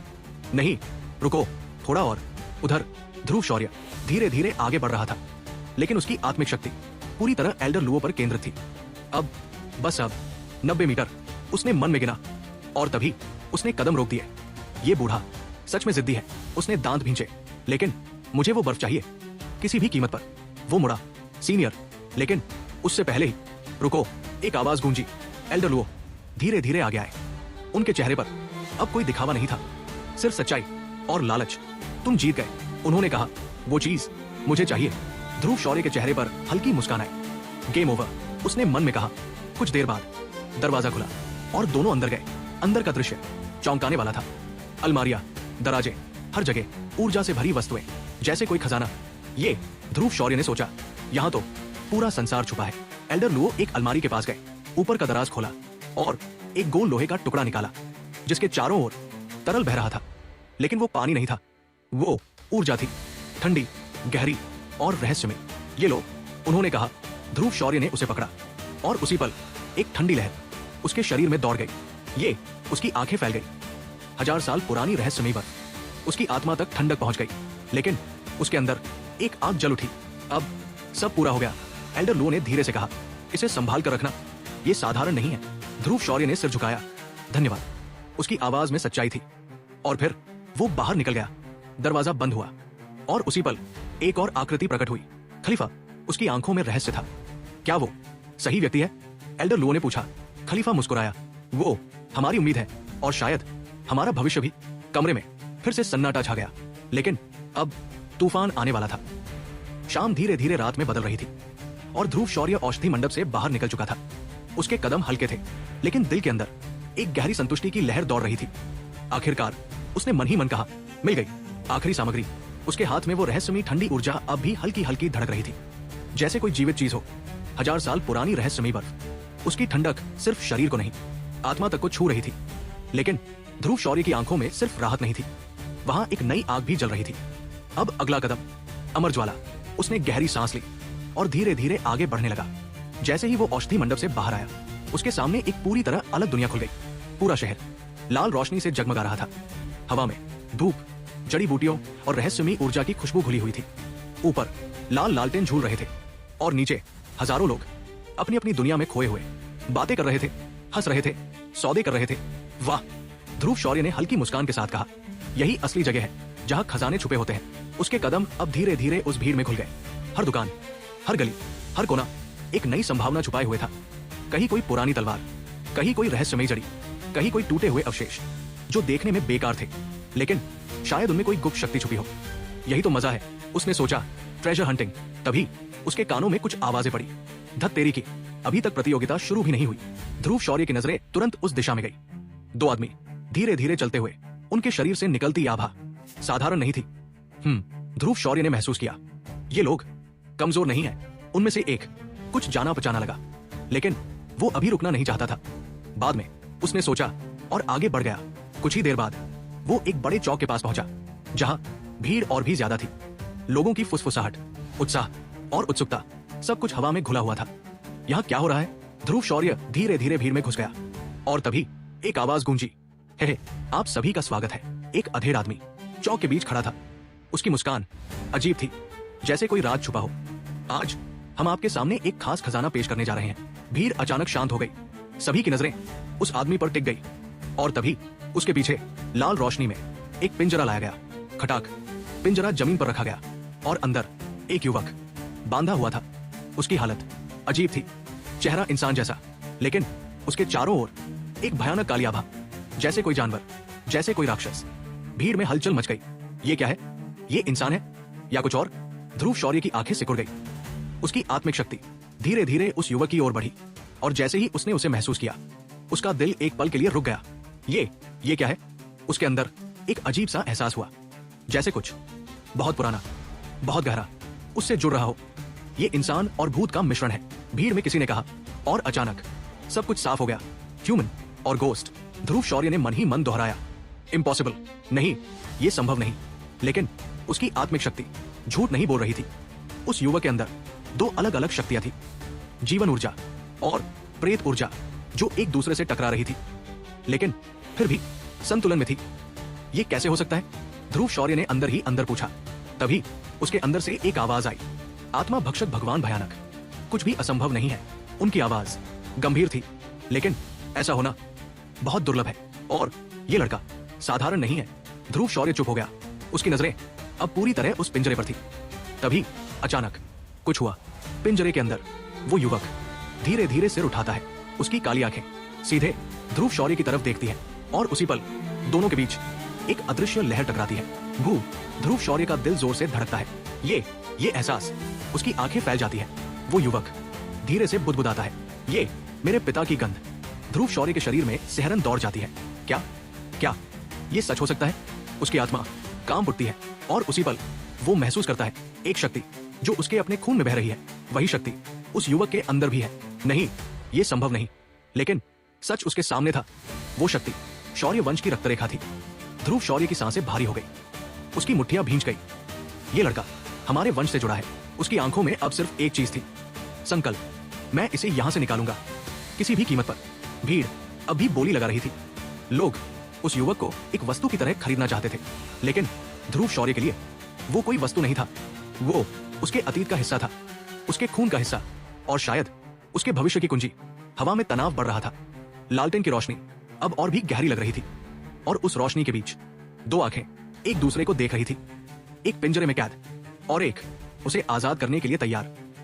रात पूरी तरह उतर चुकी थी, लेकिन सिफांग शहर सोया नहीं था, बल्कि और ज्यादा जाग उठा था। लाल लालटेन हवा में धीरे धीरे झूल रहे थे और उनकी रोशनी जमीन पर पड़कर अजीब छाया बना रही थी, जैसे हर कोने में कोई राज छुपा हो, कोई साजिश, कोई खून, कोई विश्वासघात। भीड़ अभी भी शोर कर रही थी, लेकिन उस शोर के बीच एक इंसान था जो पूरी तरह शांत था। ध्रुव शौर्य। उसकी आंखें बंद थी, लेकिन उसकी आत्मिक शक्ति पूरी तरह सक्रिय थी, जैसे एक शिकारी जो अपने शिकार की हर सांस को महसूस कर रहा हो। और उसका शिकार दशान, और वो पिंजरे में कैद युवक, जिसकी आंखों में अभी भी वो अजीब सी चमक थी जो ध्रुव शौर्य को बेचैन कर रही थी। शौर्यवंश। ध्रुव शौर्य ने धीरे से बुदबुदाया। उसके सीने के अंदर खून उबल रहा था। अगर वो सच में हमारे वंश से है, तो आज उसकी किस्मत बदल जाएगी। दूर दशान अपने साथी के साथ धीरे धीरे आगे बढ़ रहा था। उसके चेहरे पर घमंड था, जैसे उसने कोई बड़ी जीत हासिल कर ली हो। एक अर्धमर तकनीक। वो हल्के से मुस्कुराया। ये सौदा बुरा नहीं था। उसका साथी भी हंसा, लेकिन ये लड़का सच में कुछ खास है, तभी तो तुमने इतना खर्च किया। दशान ने पिंजरे की ओर देखा। उसकी आंखों में लालच था।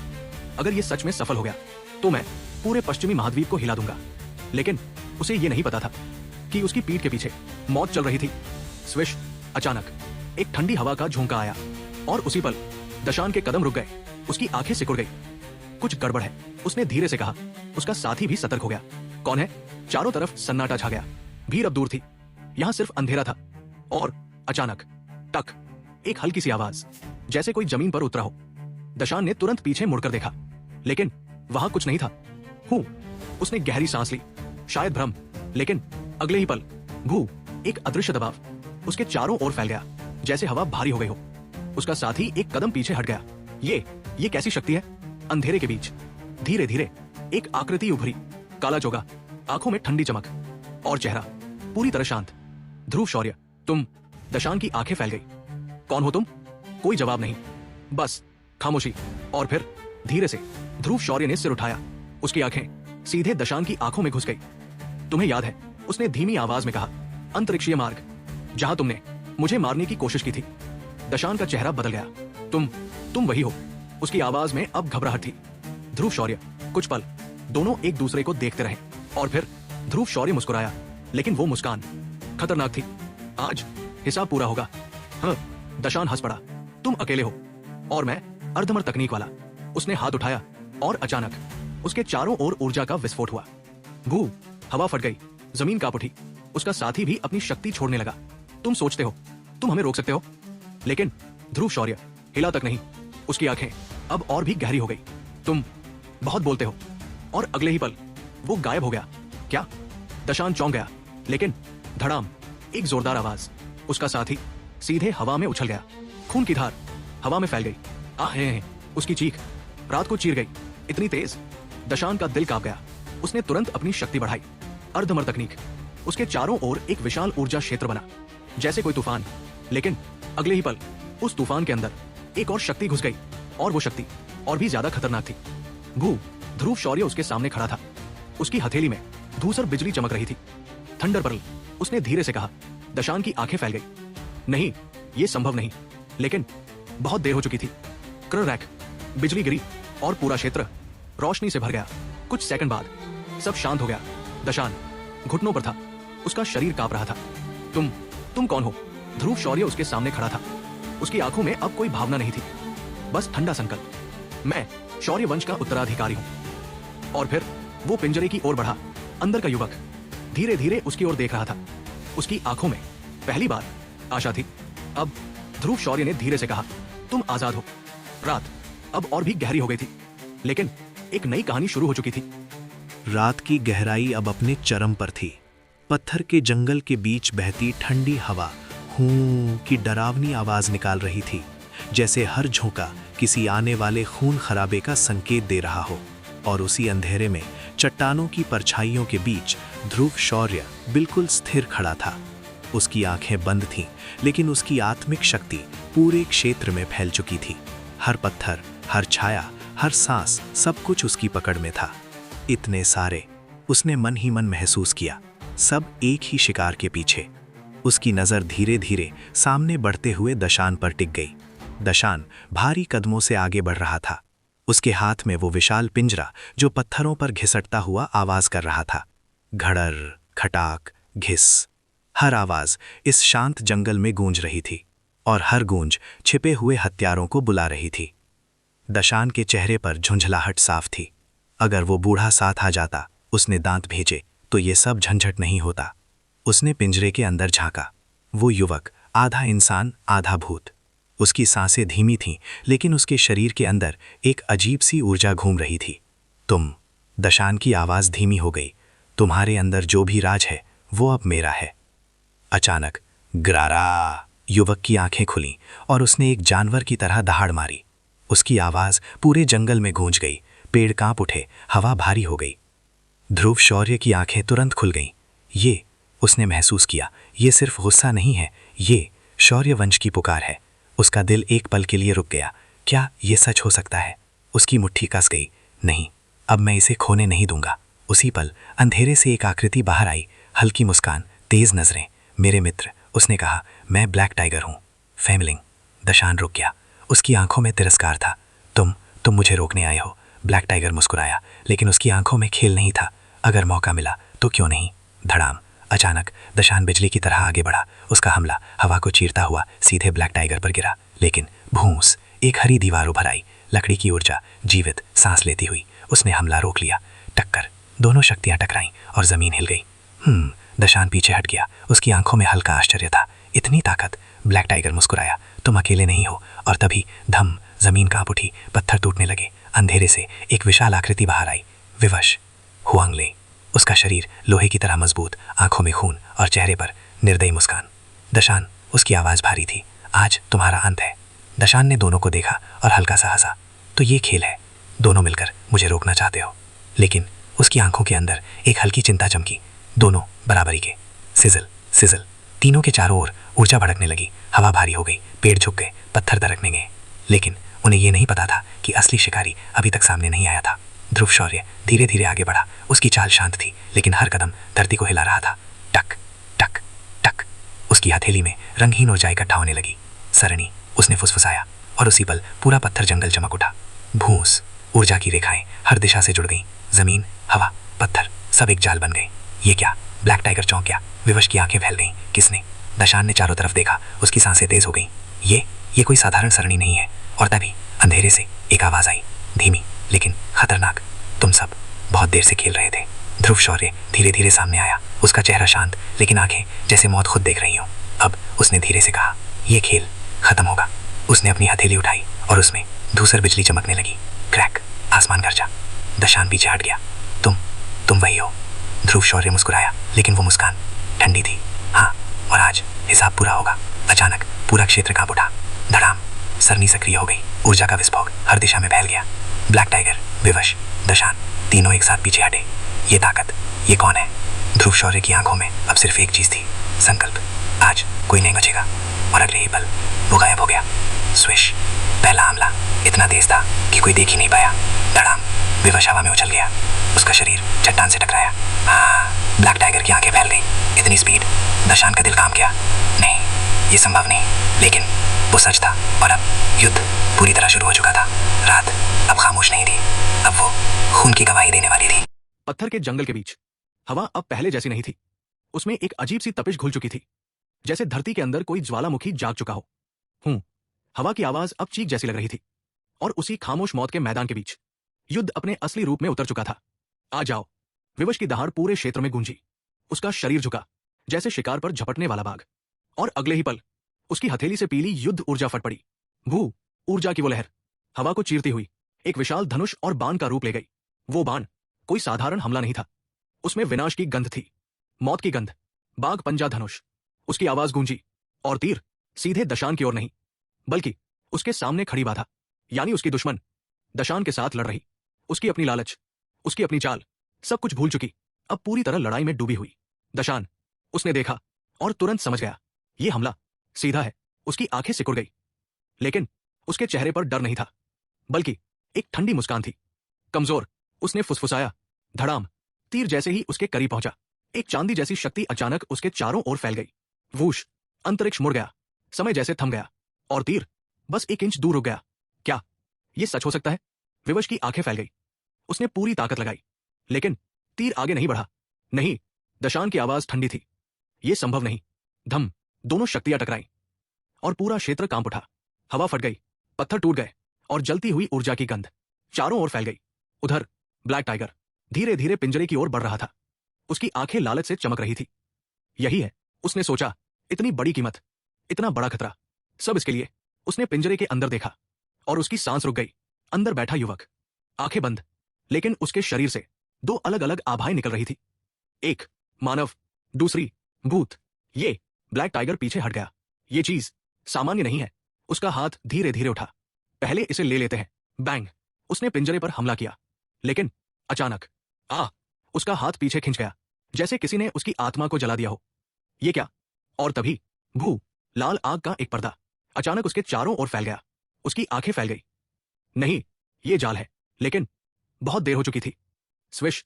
उसका शरीर खिंच गया और वो गायब हो गया। अब वो कहीं और था, एक दूसरी दुनिया, जहां चारों ओर लावा बह रहा था। छप छप गर्म लावा हर दिशा में उबल रहा था। हवा जल रही थी और जमीन नरक बन चुकी थी। ये ब्लैक टाइगर हाफने लगा। ये कोई साधारण जगह नहीं। और तभी उसके सामने एक आकृति उभरी। काले वस्त्र, शांत चेहरा और आंखें जैसे मौत खुद खड़ी हो। ध्रुव शौर्य, तुम। ब्लैक टाइगर की आवाज कांप गई। तुमने ये सब किया? ध्रुव शौर्य ने कुछ नहीं कहा, बस धीरे से हाथ उठाया। भू लावा उछला और उसकी ओर बढ़ने लगा। भागो! ब्लैक टाइगर चिल्लाया और पूरी ताकत से पीछे हट गया। लेकिन हर दिशा में सिर्फ आग थी। उधर ध्रुव शौर्य पिंजरे के पास पहुंचा। उसकी नजर उस युवक पर टिक गई। तुम्हारा नाम? उसने धीमी आवाज में पूछा। युवक की आंखें खुली धीरे धीरे और उसने सीधे उसकी ओर देखा। समीर शौर्य, उस नाम के साथ ध्रुव शौर्य का दिल कांप उठा। शौर्य, उसने दोहराया। तो ये सच है। उसकी आंखों में एक अजीब चमक आई। तुम्हारे माता पिता मर चुके हैं। समीर की आवाज ठंडी थी, लेकिन उसके अंदर एक जलता हुआ गुस्सा छिपा था। ध्रुव शौर्य कुछ पल चुप रहा, फिर उसने सिर हिलाया। ठीक है, अब मैं तुम्हें यहां से निकालता हूं। उसकी आत्मा शक्ति फट पड़ी। भू ऊर्जा पिंजरे की ओर बढ़ी। बैंग! लेकिन पिंजरा हिला भी नहीं। हूं! ध्रुव शौर्य की आंखें सिकुड़ गई। ये साधारण बंधन नहीं है। उधर बाहर विवश और दशान की लड़ाई जारी थी। लेकिन अचानक दोनों रुक गए। ब्लैक टाइगर कहा गया और पिंजरा। उनकी नजरें जमीन पर गई, जहां हल्का कंपन हो रहा था। कोई तीसरा! दशान की आवाज भारी हो गई। हमें मिलकर हमला करना होगा। दोनों ने एक दूसरे को देखा और पहली बार दुश्मन से सहयोगी बन गए। चलो! स्विश! दोनों जमीन की ओर कूद पड़े और अगले ही पल धड़ाम! वे दोनों ध्रुव शौर्य के नरक सरणी में प्रवेश कर गए। स्वागत है! ध्रुव शौर्य की आवाज गूंजी। तीनों अब उसके जाल में थे। विवश, दशान, ब्लैक टाइगर, तीनों। अब ध्रुव शौर्य ने धीरे से कहा, खेल खत्म। उसने अपनी हथेली खोली और उसमें एक छोटा सा पत्थर उभरा, लेकिन उस पर 34,000 से ज्यादा पैटर्न चमक रहे थे। ये विवश की आंखें फैल गई। ये क्या है? ध्रुव शौर्य मुस्कुराया। तुम्हारी मौत। और उसी पल पूरा नरक फट पड़ा। पत्थर के जंगल के उस नरकीय क्षेत्र में हवा अब सिर्फ हवा नहीं रही थी, वो जल रही थी। हर सांस जैसे आग बन चुकी थी। उसकी आवाज अब किसी घायल आत्मा की चीख जैसी लग रही थी। और उसी आग से भरे हुए क्षेत्र के बीच ध्रुव शौर्य खड़ा था, जैसे इस पूरे नरक का स्वामी वही हो। उसकी हथेली में रखा वो छोटा सा समचतुर भुज पत्थर हल्की हल्की रोशनी छोड़ रहा था, लेकिन उस रोशनी के पीछे छुपी हुई शक्ति इतनी भयानक थी कि विवश जैसे योद्धा भी अंदर तक कांप उठे। ये पत्थर! विवश ने दांत भींचे। ये साधारण नहीं है। उसकी आंखें गहरी हो गई। वो जानता था, ये सिर्फ कोई हथियार नहीं, ये एक पूरा संसार है। एक ऐसा संसार जहां ध्रुव शौर्य भगवान है। हम दोनों एक साथ हमला करते हैं। दशान की आवाज गूंजी। इस बार उसके स्वर में घमंड कम और सावधानी ज्यादा थी। ठीक है! विवश ने सिर हिलाया और अगले ही पल दोनों की आभा फट पड़ी। भू! विवश का शरीर अचानक बदल गया। उसकी मांसपेशियां फूल गई और उसके पीछे एक विशाल हाथी का प्रेत प्रकट हुआ। विशाल हाथी शक्ति। उसकी धार गूंजी। उसके हर कदम से धरती कांप रही थी। उसकी मुट्ठी अब सिर्फ एक मुट्ठी नहीं थी, वो एक पहाड़ थी। धड़ाम! उसने पूरी ताकत से वार किया। हवा फट गई, लपटें बिखर गई और उसका हमला सीधे ध्रुव शौर्य की ओर बढ़ा। लेकिन ध्रुव शौर्य बस मुस्कुरा रहा था। अब उसने धीरे से कहा, मेरा खेल शुरू होता है। उसने अपने हाथ का पत्थर धीरे से छोड़ दिया। भू! जैसे ही पत्थर सरणी में समाया, पूरा नरक जीवित हो उठा। लपटें अचानक ऊंची हो गई, लावा उबलने लगा और ध्रुव शौर्य का शरीर धुंधला पड़ने लगा। स्विश! वो गायब हो गया। क्या? विवश का हमला सीधे उसके आर पार निकल गया। नहीं! उसकी आंखें फैल गई। ये संभव नहीं। चारों तरफ लपटें थी, लेकिन ध्रुव शौर्य कहीं भी नहीं था। और हर जगह था, मेरी सरणी के अंदर। उसकी आवाज हर दिशा से गूंजी, मैं ही राजा हूं। भू! अचानक 100 फीट ऊंचा एक अग्नि ड्रैगन सरणी के अंदर प्रकट हुआ। उसकी आंखें जल रही थी, उसकी सांस आग थी। गर्र! उसकी दहाड़ से पूरी दुनिया हिल गई। उसे रोको! दशान चिल्लाया। स्थानिक बंधन। उसकी चांदी जैसी ऊर्जा फैल गई और उसने उस ड्रैगन को रोकने की कोशिश की, लेकिन धड़ाम! ड्रैगन ने अपनी सांस छोड़ी। भू! आग का सैलाब हर दिशा में फैल गया। आह! विवश पीछे हट गया। उसकी त्वचा जलने लगी। ये आग साधारण नहीं है। ध्रुव शौर्य की आवाज फिर गूंजी। ये दैवी ज्वाला है। अब दोनों के चेहरे बदल चुके थे। घमंड गायब, डर उभर चुका था। हमें निकलना होगा, विवश ने कहा। दशान ने ऊपर देखा, जहां ध्रुव शौर्य आग के बीच खड़ा था, जैसे कोई युद्ध देव। आज नहीं! उसने दांत भींचे। आज नहीं! उसने एक गोली निकाली और उसे दबा दिया। भू! धुंध फैली और अगले ही पल दोनों गायब हो गए। अब सिर्फ एक बचा था, दशान। उसकी आंखें गुस्से से भरी थी, लेकिन वो समझ चुका था। तुम, उसने कहा, आज जीत गए। ध्रुव शौर्य चुप रहा, लेकिन दशान की आवाज ठंडी हो गई। ये खत्म नहीं हुआ है। और अगले ही पल वो भी गायब हो गया। अब सरणी के अंदर सिर्फ शांति थी। लपटें धीरे धीरे शांत हो गई। ध्रुव शौर्य धीरे धीरे नीचे उतरा। उसकी आंखों में अब कोई भावना नहीं थी। उसने पिंजरे को देखा। उसने धीरे से कहा, तुम्हें तोड़ना आसान नहीं होगा। समीर शौर्य अंदर बैठा था, चुप, लेकिन उसकी आंखें सब देख रही थी। चलो, ध्रुव शौर्य ने कहा, पहले यहां से निकलते हैं। उसने सरणी तोड़ी और पिंजरा उठाया। रात फिर से शांत हो गई, लेकिन उस शांति के पीछे एक नई कहानी जन्म ले चुकी थी। कमरे के अंदर गहरी खामोशी पसरी हुई थी। बाहर की दुनिया जैसे इस जगह से पूरी तरह कट चुकी थी। दीवारों पर हल्की हल्की ऊर्जा की लहरें दौड़ रही थी, जैसे कोई अदृश्य शक्ति हर कोने में पहरा दे रही हो। और उस शांत लेकिन रहस्यमयी माहौल के बीच ध्रुव शौर्य धीरे धीरे अपने कदम अंदर रखता है। उसकी आंखें गंभीर थी, लेकिन अंदर कहीं एक हल्की सी गर्माहट भी थी, जैसे उसे लंबे समय बाद कुछ अपना मिला हो। उसने दरवाजा बंद किया, टक, और तुरंत ही उसकी उंगलियां हवा में नाचने लगी। भू, एक के बाद एक सुरक्षा बार, ऊर्जा की दीवारें पूरे कमरे को घेरने लगी। अब ये जगह पूरी तरह से सुरक्षित थी, या यूं कहो, यहां से कोई भी सच बाहर नहीं जा सकता था। पिंजरे के अंदर बैठा समीर शौर्य धीरे धीरे अपनी आंखें खोलता है। उसकी नजरें चारों ओर घूमती है, फिर सीधे ध्रुव शौर्य पर टिक जाती है। ये जगह कहाँ है? उसकी आवाज धीमी थी, लेकिन उसमें डर भी था और संदेह भी। ध्रुव शौर्य हल्का सा मुस्कुराया, डरो मत, ये मेरा कमरा है। कुछ पल के लिए दोनों के बीच खामोशी छा गई, लेकिन उस खामोशी के पीछे एक अजीब सा रिश्ता था, खून का, वंश का। तुमने, समीर की आवाज फिराई, मुझे क्यों बचाया? उसके शब्द सिर्फ सवाल नहीं थे, उनमें दर्द था, विश्वास टूटने का दर्द, धोखे का दर्द। ध्रुव शौर्य थोड़ा झुका, उसकी आंखें अब नरम थी। अगर मैं गलत नहीं हूं, तो तुम्हारे अंदर भी वही वंश शक्ति है। बस इतना सुनना था कि समीर का चेहरा बदल गया। बस, उसकी आवाज अचानक गूंज उठी, मुझे उस वंश से कोई लेना देना नहीं है। उसकी आंखें लाल हो गई, सांसें तेज, और उसके शरीर से एक भयानक प्रेत आभा निकलने लगी। अगर वो आदमी न होता तो मेरी मां जिंदा होती। मैंने अपनी आंखों से देखा है, उसने उसे मार डाला। उसकी आवाज टूट गई, लेकिन गुस्सा अब भी जल रहा था। ऐसा आदमी मेरा पिता कहलाने लायक नहीं है। कमरे की हवा भारी हो गई, जैसे दर्द खुद दीवारों से टकरा रहा हो। ध्रुव शौर्य कुछ पल चुप रहा। उसने उस दर्द को महसूस किया, गहराई से, लगता है। उसने धीरे से कहा, तुमने बहुत कुछ झेला है। फिर उसकी आवाज थोड़ी सख्त हुई, लेकिन हर चीज जो हम देखते हैं वो पूरी सच्चाई नहीं होती। समीर की आंखें उठीं। क्या मतलब? ध्रुव शौर्य ने उसकी आंखों में देखा। ये किसी साजिश का हिस्सा भी हो सकता है। कुछ पल के लिए समीर चुप हो गया। उसका गुस्सा धीरे धीरे ठंडा होने लगा, लेकिन वो बुदबुदाया, मैंने देखा था। ध्रुव शौर्य ने हल्का सा सिर हिलाया। फिर भी सच जानना जरूरी है। वो थोड़ा आगे बढ़ा, और उसकी आवाज अब एक बड़े भाई जैसी थी। मुझे सब बताओ, मैं तुम्हारी मदद करूंगा। आखिर हम एक ही खून से हैं। ये शब्द सीधे समीर के दिल में उतर गए। उसकी आंखें धीरे धीरे बंद हुई, और फिर उसने बोलना शुरू किया। उस समय शौर्य कबीले में उथल पुथल मची हुई थी। उसकी आवाज धीमी थी, लेकिन हर शब्द एक याद था, एक दर्द। मेरी मां प्रेत लोक की थी, दयालु, निर्दोष। वो एक चींटी को भी मारना पसंद नहीं करती थी। उसकी आवाज काम गई। उन्होंने मेरे पिता को बचाया था, और वहीं से उनके बीच सब शुरू हुआ। कमरे की हवा अब भारी नहीं थी, अब वो दर्द से भरी थी। लेकिन जब वो वापस आए, उसकी आंखें खुली, और उनमें डर था। वो पहले जैसे नहीं थे। उनकी शक्ति अचानक बढ़ गई थी, और फिर उसकी सांस रुक गई। उन्होंने मेरी मां को मार डाला। कमरा एकदम शांत हो गया। क्या ये सच हो सकता है? ध्रुव शौर्य के मन में गूंजा। नहीं, उसने तुरंत सोचा, यह संभव नहीं।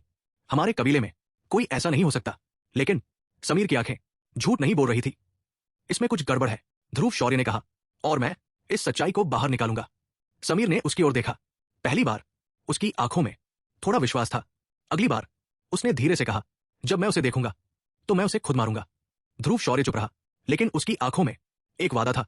पहले उसने कहा, तुम्हें इस पिंजरे से निकालते हैं। उसकी हथेली उठी, और अचानक दो रंगों की पवित्र ज्वालाएं फूट पड़ी। भू, लपटें धीरे धीरे पिंजरे को घेरने लगी। टप टप, धातु पिघलने लगी। धड़ाम, कुछ ही सेकंड में पिंजरा टूट गया। समीर आजाद था। वो कुछ पल वही बैठा रहा, जैसे उसे यकीन ही न हो। ध्रुव शौर्य ने कुछ गोलियां उसके पास रखी। इन्हें खाओ, तुम्हारी शक्ति अस्थिर है। फिर उसने एक सुरक्षा अवरोध बना दिया। आराम करो, बाकी मैं संभाल लूंगा। और वो धीरे धीरे कमरे से बाहर चला गया। समीर चुप बैठा था, उसकी आंखें नम थी। क्या हम सच में इस कबीले पर भरोसा कर सकते हैं। उसने गोलियां उठाई और एक ही बार में खा ली। उसकी सांसें धीरे धीरे शांत हो गई और फिर वो सो गया। लेकिन दूर कहीं दशान अपने कमरे में खड़ा था। उसकी आंखें गुस्से से जल रही थी। उसने पिंजरा तोड़ दिया। उसकी मुट्ठी कस गई। ध्रुव शौर्य, अब ये खेल और खतरनाक होगा। समय सच में किसी तलवार की धार की तरह आगे बढ़ रहा था। टिक टिक टिक, हर गुजरता हुआ पल आने वाले तूफान की गिनती कर रहा था। और अब सिर्फ 3 दिन बचे थे। 3 दिन उस युद्ध के लिए जो सिर्फ ताकत का नहीं बल्कि किस्मत, चालाकी और अस्तित्व का फैसला करने वाला था। तियानमिंग मनोर के चारों ओर फैला हुआ सिफांग शहर अब एक साधारण शहर नहीं रह गया था। हवा में अजीब सी कंपकंपी थी। हर गली, हर मोड़, हर छाया जैसे किसी अदृश्य शक्ति से भरी हुई थी। दूर से आते कदमों की आवाजें टक टक टक लगातार बढ़ रही थी और हर कदम एक नए योद्धा का आगमन था। हर दिशा से शक्तिशाली लोग आ रहे थे।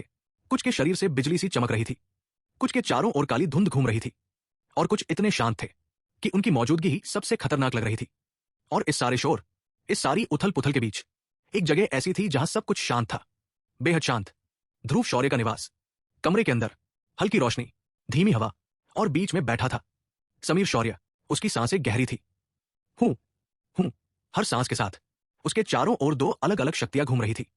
एक हल्की, गर्म, जीवन से भरी हुई और दूसरी ठंडी, अंधेरी, जैसे मौत की छाया। दोनों ऊर्जा एक दूसरे के खिलाफ नहीं थी बल्कि एक अजीब संतुलन बना रही थी, जैसे जीवन और मृत्यु ने एक समझौता कर लिया हो। ध्रुव शौर्य सामने खड़ा था। उसकी आंखें गहरी थी, जैसे वो सिर्फ देख नहीं रहा बल्कि समझ रहा हो। ये शक्ति, उसने धीरे से सोचा, ये सामान्य नहीं है। उसका दिल एक पल के लिए तेज धड़कने लगा। क्या ये सच हो सकता है? उसने महसूस किया कि समीर के अंदर जो शक्ति है वो सिर्फ एक प्रतिभा नहीं बल्कि एक रहस्य है। ऐसा रहस्य जो शायद इस दुनिया के नियमों को ही बदल सकता है। उसने धीरे से कहा, तुम्हारे अंदर कुछ बहुत बड़ा छिपा है। समीर ने धीरे धीरे आंखें खोली। उसकी नजरें शांत थी लेकिन गहराई में अब भी दर्द छिपा था। मैं अब ठीक हूं, उसने कहा। ध्रुव शौर्य ने सिर हिलाया, फिर धीरे धीरे उसके पास बैठ गया। सुनो, उसकी आवाज अब एक गुरु जैसी थी। ताकत सिर्फ शक्ति नहीं होती, ताकत नियंत्रण है, ताकत समझ है। उसने अपनी उंगलियों से हवा में हल्की ऊर्जा घुमाई। अगर तुम अपनी ऊर्जा को समझोगे तो तुम उसे अपने हिसाब से चला सकते हो, और अगर तुमने उसे काबू कर लिया, उसने हल्की मुस्कान दी, तो तुम अजय हो जाओगे। समीर चुपचाप सुनता रहा। उसके अंदर कुछ बदल रहा था। धीरे धीरे उसका गुस्सा, उसका दर्द एक दिशा पा रहा था। 3 दिन ऐसे ही बीत गए और फिर शहर पूरी तरह बदल गया। अब हर जगह सिर्फ एक ही बात थी, प्रतियोगिता। 4 महाद्वीप, शक्ति, सिफांग शहर के आसमान में ऊर्जा की लहरें टकरा रही थी। हर दिशा से आ रही शक्तियां एक दूसरे को परख रही थी। थंडर वैली के क्षेत्र में मल्लिका खड़ी थी। उसके सामने खलीफा, पिताजी। उसने धीरे से कहा। खलीफा ने उसे देखा। उसकी आंखों में हल्की चिंता थी। तुम्हारे अंदर वो शक्ति अब कैसी है? मल्लिका मुस्कुराई। शांत है, लेकिन उसकी आंखों में चमक आई। अगर जरूरत पड़ी तो मैं उसे रोकूंगी नहीं। खलीफा ने सिर हिलाया, फिर अचानक पूछा, ध्रुव शौर्य कहाँ है? मल्लिका कुछ पल चुप रही। शायद अभी भी एकांत में है। खलीफा ने गहरी सांस ली। वो लड़का सामान्य नहीं है। दूसरी ओर रोष मंडप के अंदर धड़ाम, एक जोरदार आवाज गूंजी। शेरू का चेहरा गुस्से से लाल था। उसके सामने दशान खड़ा था, सिर झुका हुआ। तुमने, शेरू की आवाज कांप रही थी, हमारा सबसे कीमती खजाना खो दिया और बदले में कुछ भी नहीं। दशान के हाथ कांप रहे थे, लेकिन उसकी आंखों में डर नहीं बल्कि नफरत थी। पिताजी, उसने धीरे से कहा। वो ध्रुव शौर्य। इस बार उसकी आवाज भारी हो गई। मैं उसे खत्म कर दूंगा। शेरू हंसा, लेकिन वो हंसी ठंडी थी। तुम्हारी ताकत। कमरा अचानक ठंडा हो गया। फिर एक आवाज आई, अगर वो चीज इस्तेमाल की जाए। दशान की आंखों में चमक आ गई। तो इस बार जीत हमारी होगी, शेरू ने धीरे से कहा। लेकिन याद रखना, अगर हार गए तो वापस मत आना। दशान मुस्कुराया। इस बार कोई गलती नहीं होगी। उधर शहर के पश्चिम में एक शांत जंगल। टिंग टिंग, वीणा की आवाज हवा में तैर रही थी। एक व्यक्ति शांत बैठा था। उसके सामने खड़ा था पुष्कर। गुरुजी, उसने झुककर कहा। कितने साल हो गए? गुरु ने पूछा। 30 साल। आपने मुझे सब कुछ दिया। गुरु मुस्कुराया। इस बार तुम मुख्य योद्धा हो। पुष्कर की आंखों में चमक आई। मैं तैयार हूं। गुरु ने वीणा बजाते हुए कहा। यह प्रतियोगिता सामान्य नहीं है। पूर्व, पश्चिम, उत्तर, दक्षिण, हर जगह से राक्षस आएंगे और जो बचेगा वही असली राजा होगा। हवा एक पल के लिए रुक गई। पूरा शहर अब एक युद्ध भूमि बन चुका था। हर कोई तैयार था, हर कोई इंतजार कर रहा था।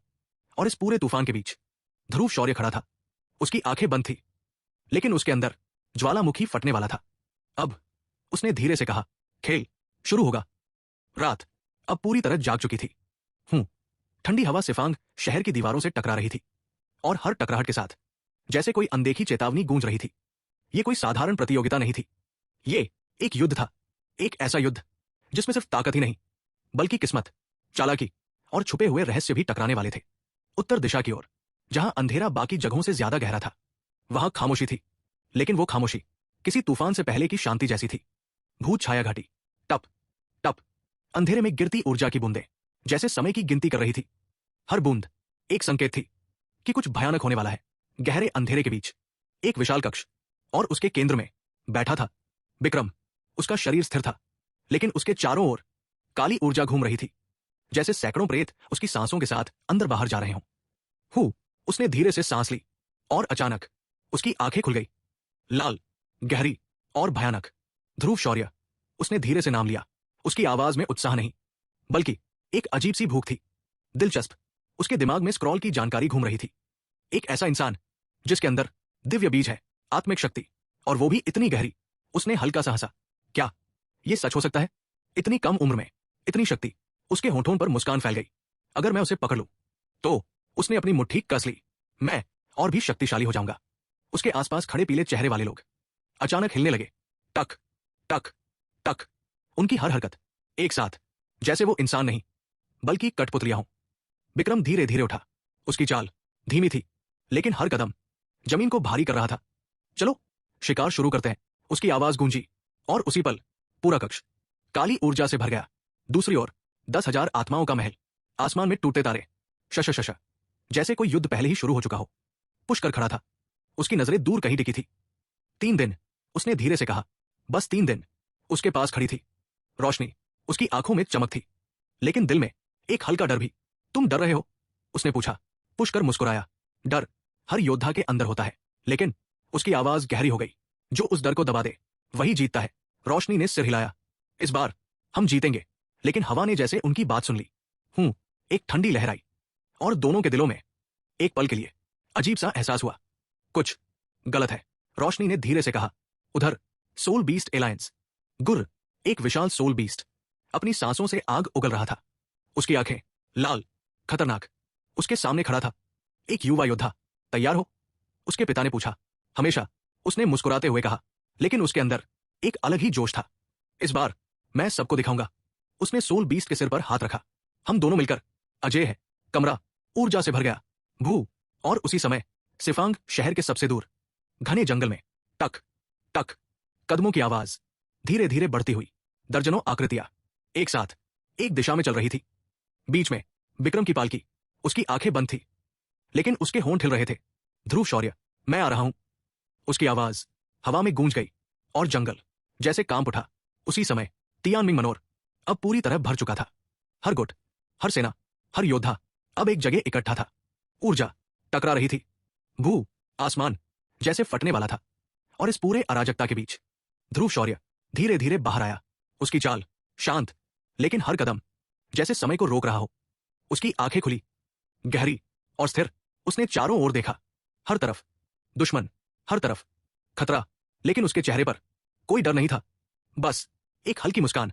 तो उसने धीरे से कहा, सब आ गए। हवा एक पल के लिए थम गई। अब उसकी आवाज भारी हो गई। खेल शुरू होगा। और उसी पल आसमान में बिजली कड़क गई। धड़ाम, पूरा सिफांग शहर ऊर्जा के विस्फोट से कांप उठा। हर योद्धा अब तैयार था, लेकिन उन्हें नहीं पता था कि असली खतरा कहां से आने वाला है, और कौन इस युद्ध के अंत तक जिंदा बचेगा। क्या यह सच हो सकता है कि यह प्रतियोगिता इतनी खतरनाक होगी? लेकिन जवाब अभी भी अंधेरे में छिपा था, और अंधेरा धीरे धीरे सबको निगलने के लिए आगे बढ़ रहा था। सुबह अब पूरी तरह जाग चुकी थी, लेकिन इस बार सूरज की किरणों में वो सुकून नहीं था। हवा में एक अजीब सी बेचैनी थी, जैसे पूरा आकाश, पूरा शहर किसी अनजाने खून खराबे का इंतजार कर रहा हो। तियानमिंग मनोर का विशाल चौक अब एक युद्ध भूमि में बदल चुका था। हजारों लोग, अलग अलग दिशाओं से आए योद्धा, उनकी ऊर्जा, उनकी आभा, सब मिलकर एक ऐसा दबाव बना रही थी कि कमजोर दिल वाले तो वही बेहोश हो जाएं। भू, ऊर्जा की लहरें हवा में टकरा रही थी। कुछ आभाएं गर्म थी जैसे आग, कुछ ठंडी जैसे मौत, और कुछ इतनी भारी कि सांस लेना मुश्किल हो जाए। इस पूरे अराजकता के बीच ध्रुव शौर्य धीरे धीरे आगे बढ़ रहा था। उसके पीछे समीर शौर्य। उसकी चाल अब पहले जैसी डगमगाती नहीं थी, बल्कि स्थिर थी, मजबूत थी, और उसकी आंखों में अब डर नहीं था, बस एक अजीब सा संकल्प। आज उसने मन ही मन कहा, सब बदल जाएगा। भीड़ उनके लिए अपने आप हट रही थी। ये वही है ध्रुव शौर्य। फुसफुसाहटें हर तरफ फैल रही थी, कहीं डर, कहीं सम्मान, और कहीं नफरत। दशान दूर खड़ा था, उसकी नजरें ध्रुव शौर्य पर टिकी थी। उसकी मुट्ठी कस गई। इस बार उसने मन ही मन कहा, मैं तुम्हें खत्म कर दूंगा। लेकिन ध्रुव शौर्य बस मुस्कुराया, जैसे उसे कोई फर्क ही नहीं पड़ता। और तभी भू आसमान में एक चमक उठी, एक तेज रोशनी, और उस रोशनी के बीच एक आकृति प्रकट हुई। बुजुर्ग रॉक्स। उसका शरीर हवा में स्थिर था, लेकिन उसकी आभा पूरे चौक को दबा रही थी। गुंजन। उसकी आवाज गूंजी, और पूरा मैदान एकदम शांत हो गया। 4 महाद्वीप प्रतियोगिता। उसने धीरे धीरे कहा, अब शुरू होने वाली है। हर कोई सांस रोककर सुन रहा था। इस बार उसकी आंखों में एक अजीब सी चमक आई। प्रतियोगिता का स्थान दानव दमन कारागार होगा। धड़ाम, जैसे किसी ने पूरे मैदान पर बिजली गिरा दी हो। क्या? नहीं, यह संभव नहीं। राक्षस दमन कारागार। डर हर चेहरे पर साफ दिख रहा था। कुछ लोग पीछे हट गए, कुछ के हाथ कांपने लगे, लेकिन ध्रुव शौर्य शांत था। तो यही है, उसने मन ही मन कहा। बुजुर्ग रॉक्स ने आगे कहा, हमारा कारागार 11वां दानव दमन कारागार है, विष दानव कारागार। हवा भारी हो गई। वहां अलौकिक दुष्ट जाति का एक राजा कैद है। सम्राट स्तर। पूरा मैदान एकदम शांत। सम्राट 6 सितारा ईश्वरदेव के बराबर। मल्लिका की आंखें फैल गई। अगर वो बाहर आ गया तो सब खत्म। लेकिन बुजुर्ग रॉक्स मुस्कुराया, डरने की जरूरत नहीं है, वो पूरी तरह सील है। तुम्हारा लक्ष्य बाकी दुष्ट प्राणियों को मारना है। और फिर उसकी आवाज ठंडी हो गई, और तुम एक दूसरे को भी मार सकते हो। एक पल पूरा मैदान शांत। फिर भू ऊर्जा का विस्फोट। हर योद्धा समझ गया था, यह प्रतियोगिता नहीं, ये एक नरसंहार है। समीर शौर्य की सांस तेज हो गई। ये तो ध्रुव शौर्य ने उसका कंधा पकड़ा। शांत रहो, यही असली दुनिया है। उसकी आंखों में अब आग जल रही थी। या तो तुम दूसरों को मारोगे या खुद मरोगे। समीर ने गहरी सांस ली। उसकी आंखों में डर धीरे धीरे संकल्प में बदल गया। मैं पीछे नहीं हटूंगा। ध्रुव शौर्य हल्का मुस्कुराया। यही चाहिए था। उधर विक्रम भीड़ में खड़ा था। उसकी आंखें ध्रुव शौर्य पर टिकी थी। उसके होठों पर एक खतरनाक मुस्कान थी। आखिरकार मिल ही गए। उसके आसपास खड़ी कठपुतलियां धीरे धीरे हिलने लगी। टक टक। इस बार तुम बच नहीं पाओगे। और दूसरी ओर पुष्कर और रोशनी दोनों एक साथ खड़े थे। ये रोशनी ने धीरे से कहा, यह बहुत खतरनाक है। पुष्कर ने सिर हिलाया। लेकिन यही मौका है, या तो हम ऊपर जाएंगे या हम यही खत्म हो जाएंगे। आसमान में बादल गरजने लगे। धड़ाम, बिजली चमकी, और उसी पल बुजुर्ग रॉक्स की आवाज फिर गूंजी, प्रतियोगिता अब शुरू होती है। भू पूरा तियानमिंग मनोर ऊर्जा के विस्फोट से कांप उठा। हर योद्धा अब तैयार था। हर दिल अब सिर्फ एक चीज सोच रहा था, जीत या मौत। ध्रुव शौर्य ने अपनी आंखें बंद की और फिर धीरे से खोली। अब उसने कहा, खेल शुरू।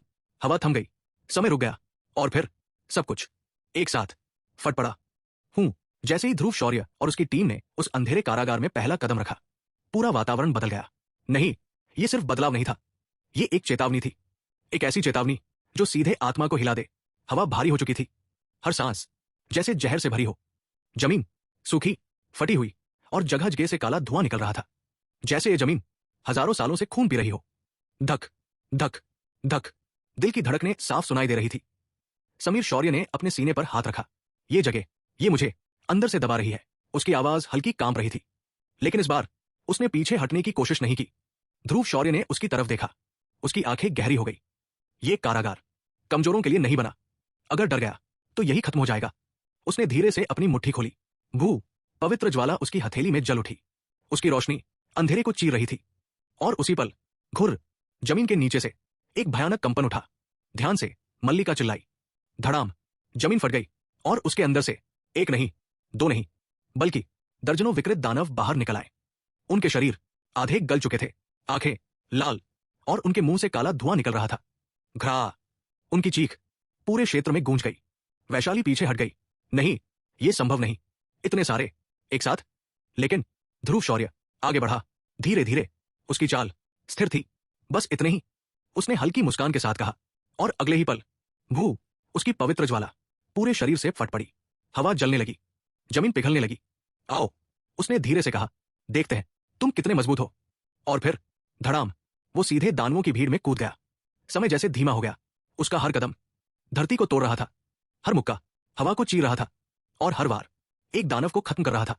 गूं, धड़ाम, चिर, आवाजें, एक के बाद एक। पूरा युद्ध एक नरसंहार में बदल गया। उधर समीर शौर्य भी अब पीछे नहीं था। आओ, उसने अपनी आंखें बंद की और अगले ही पल उसके शरीर से दो शक्तियां फूट पड़ी, जीवन और मृत्यु।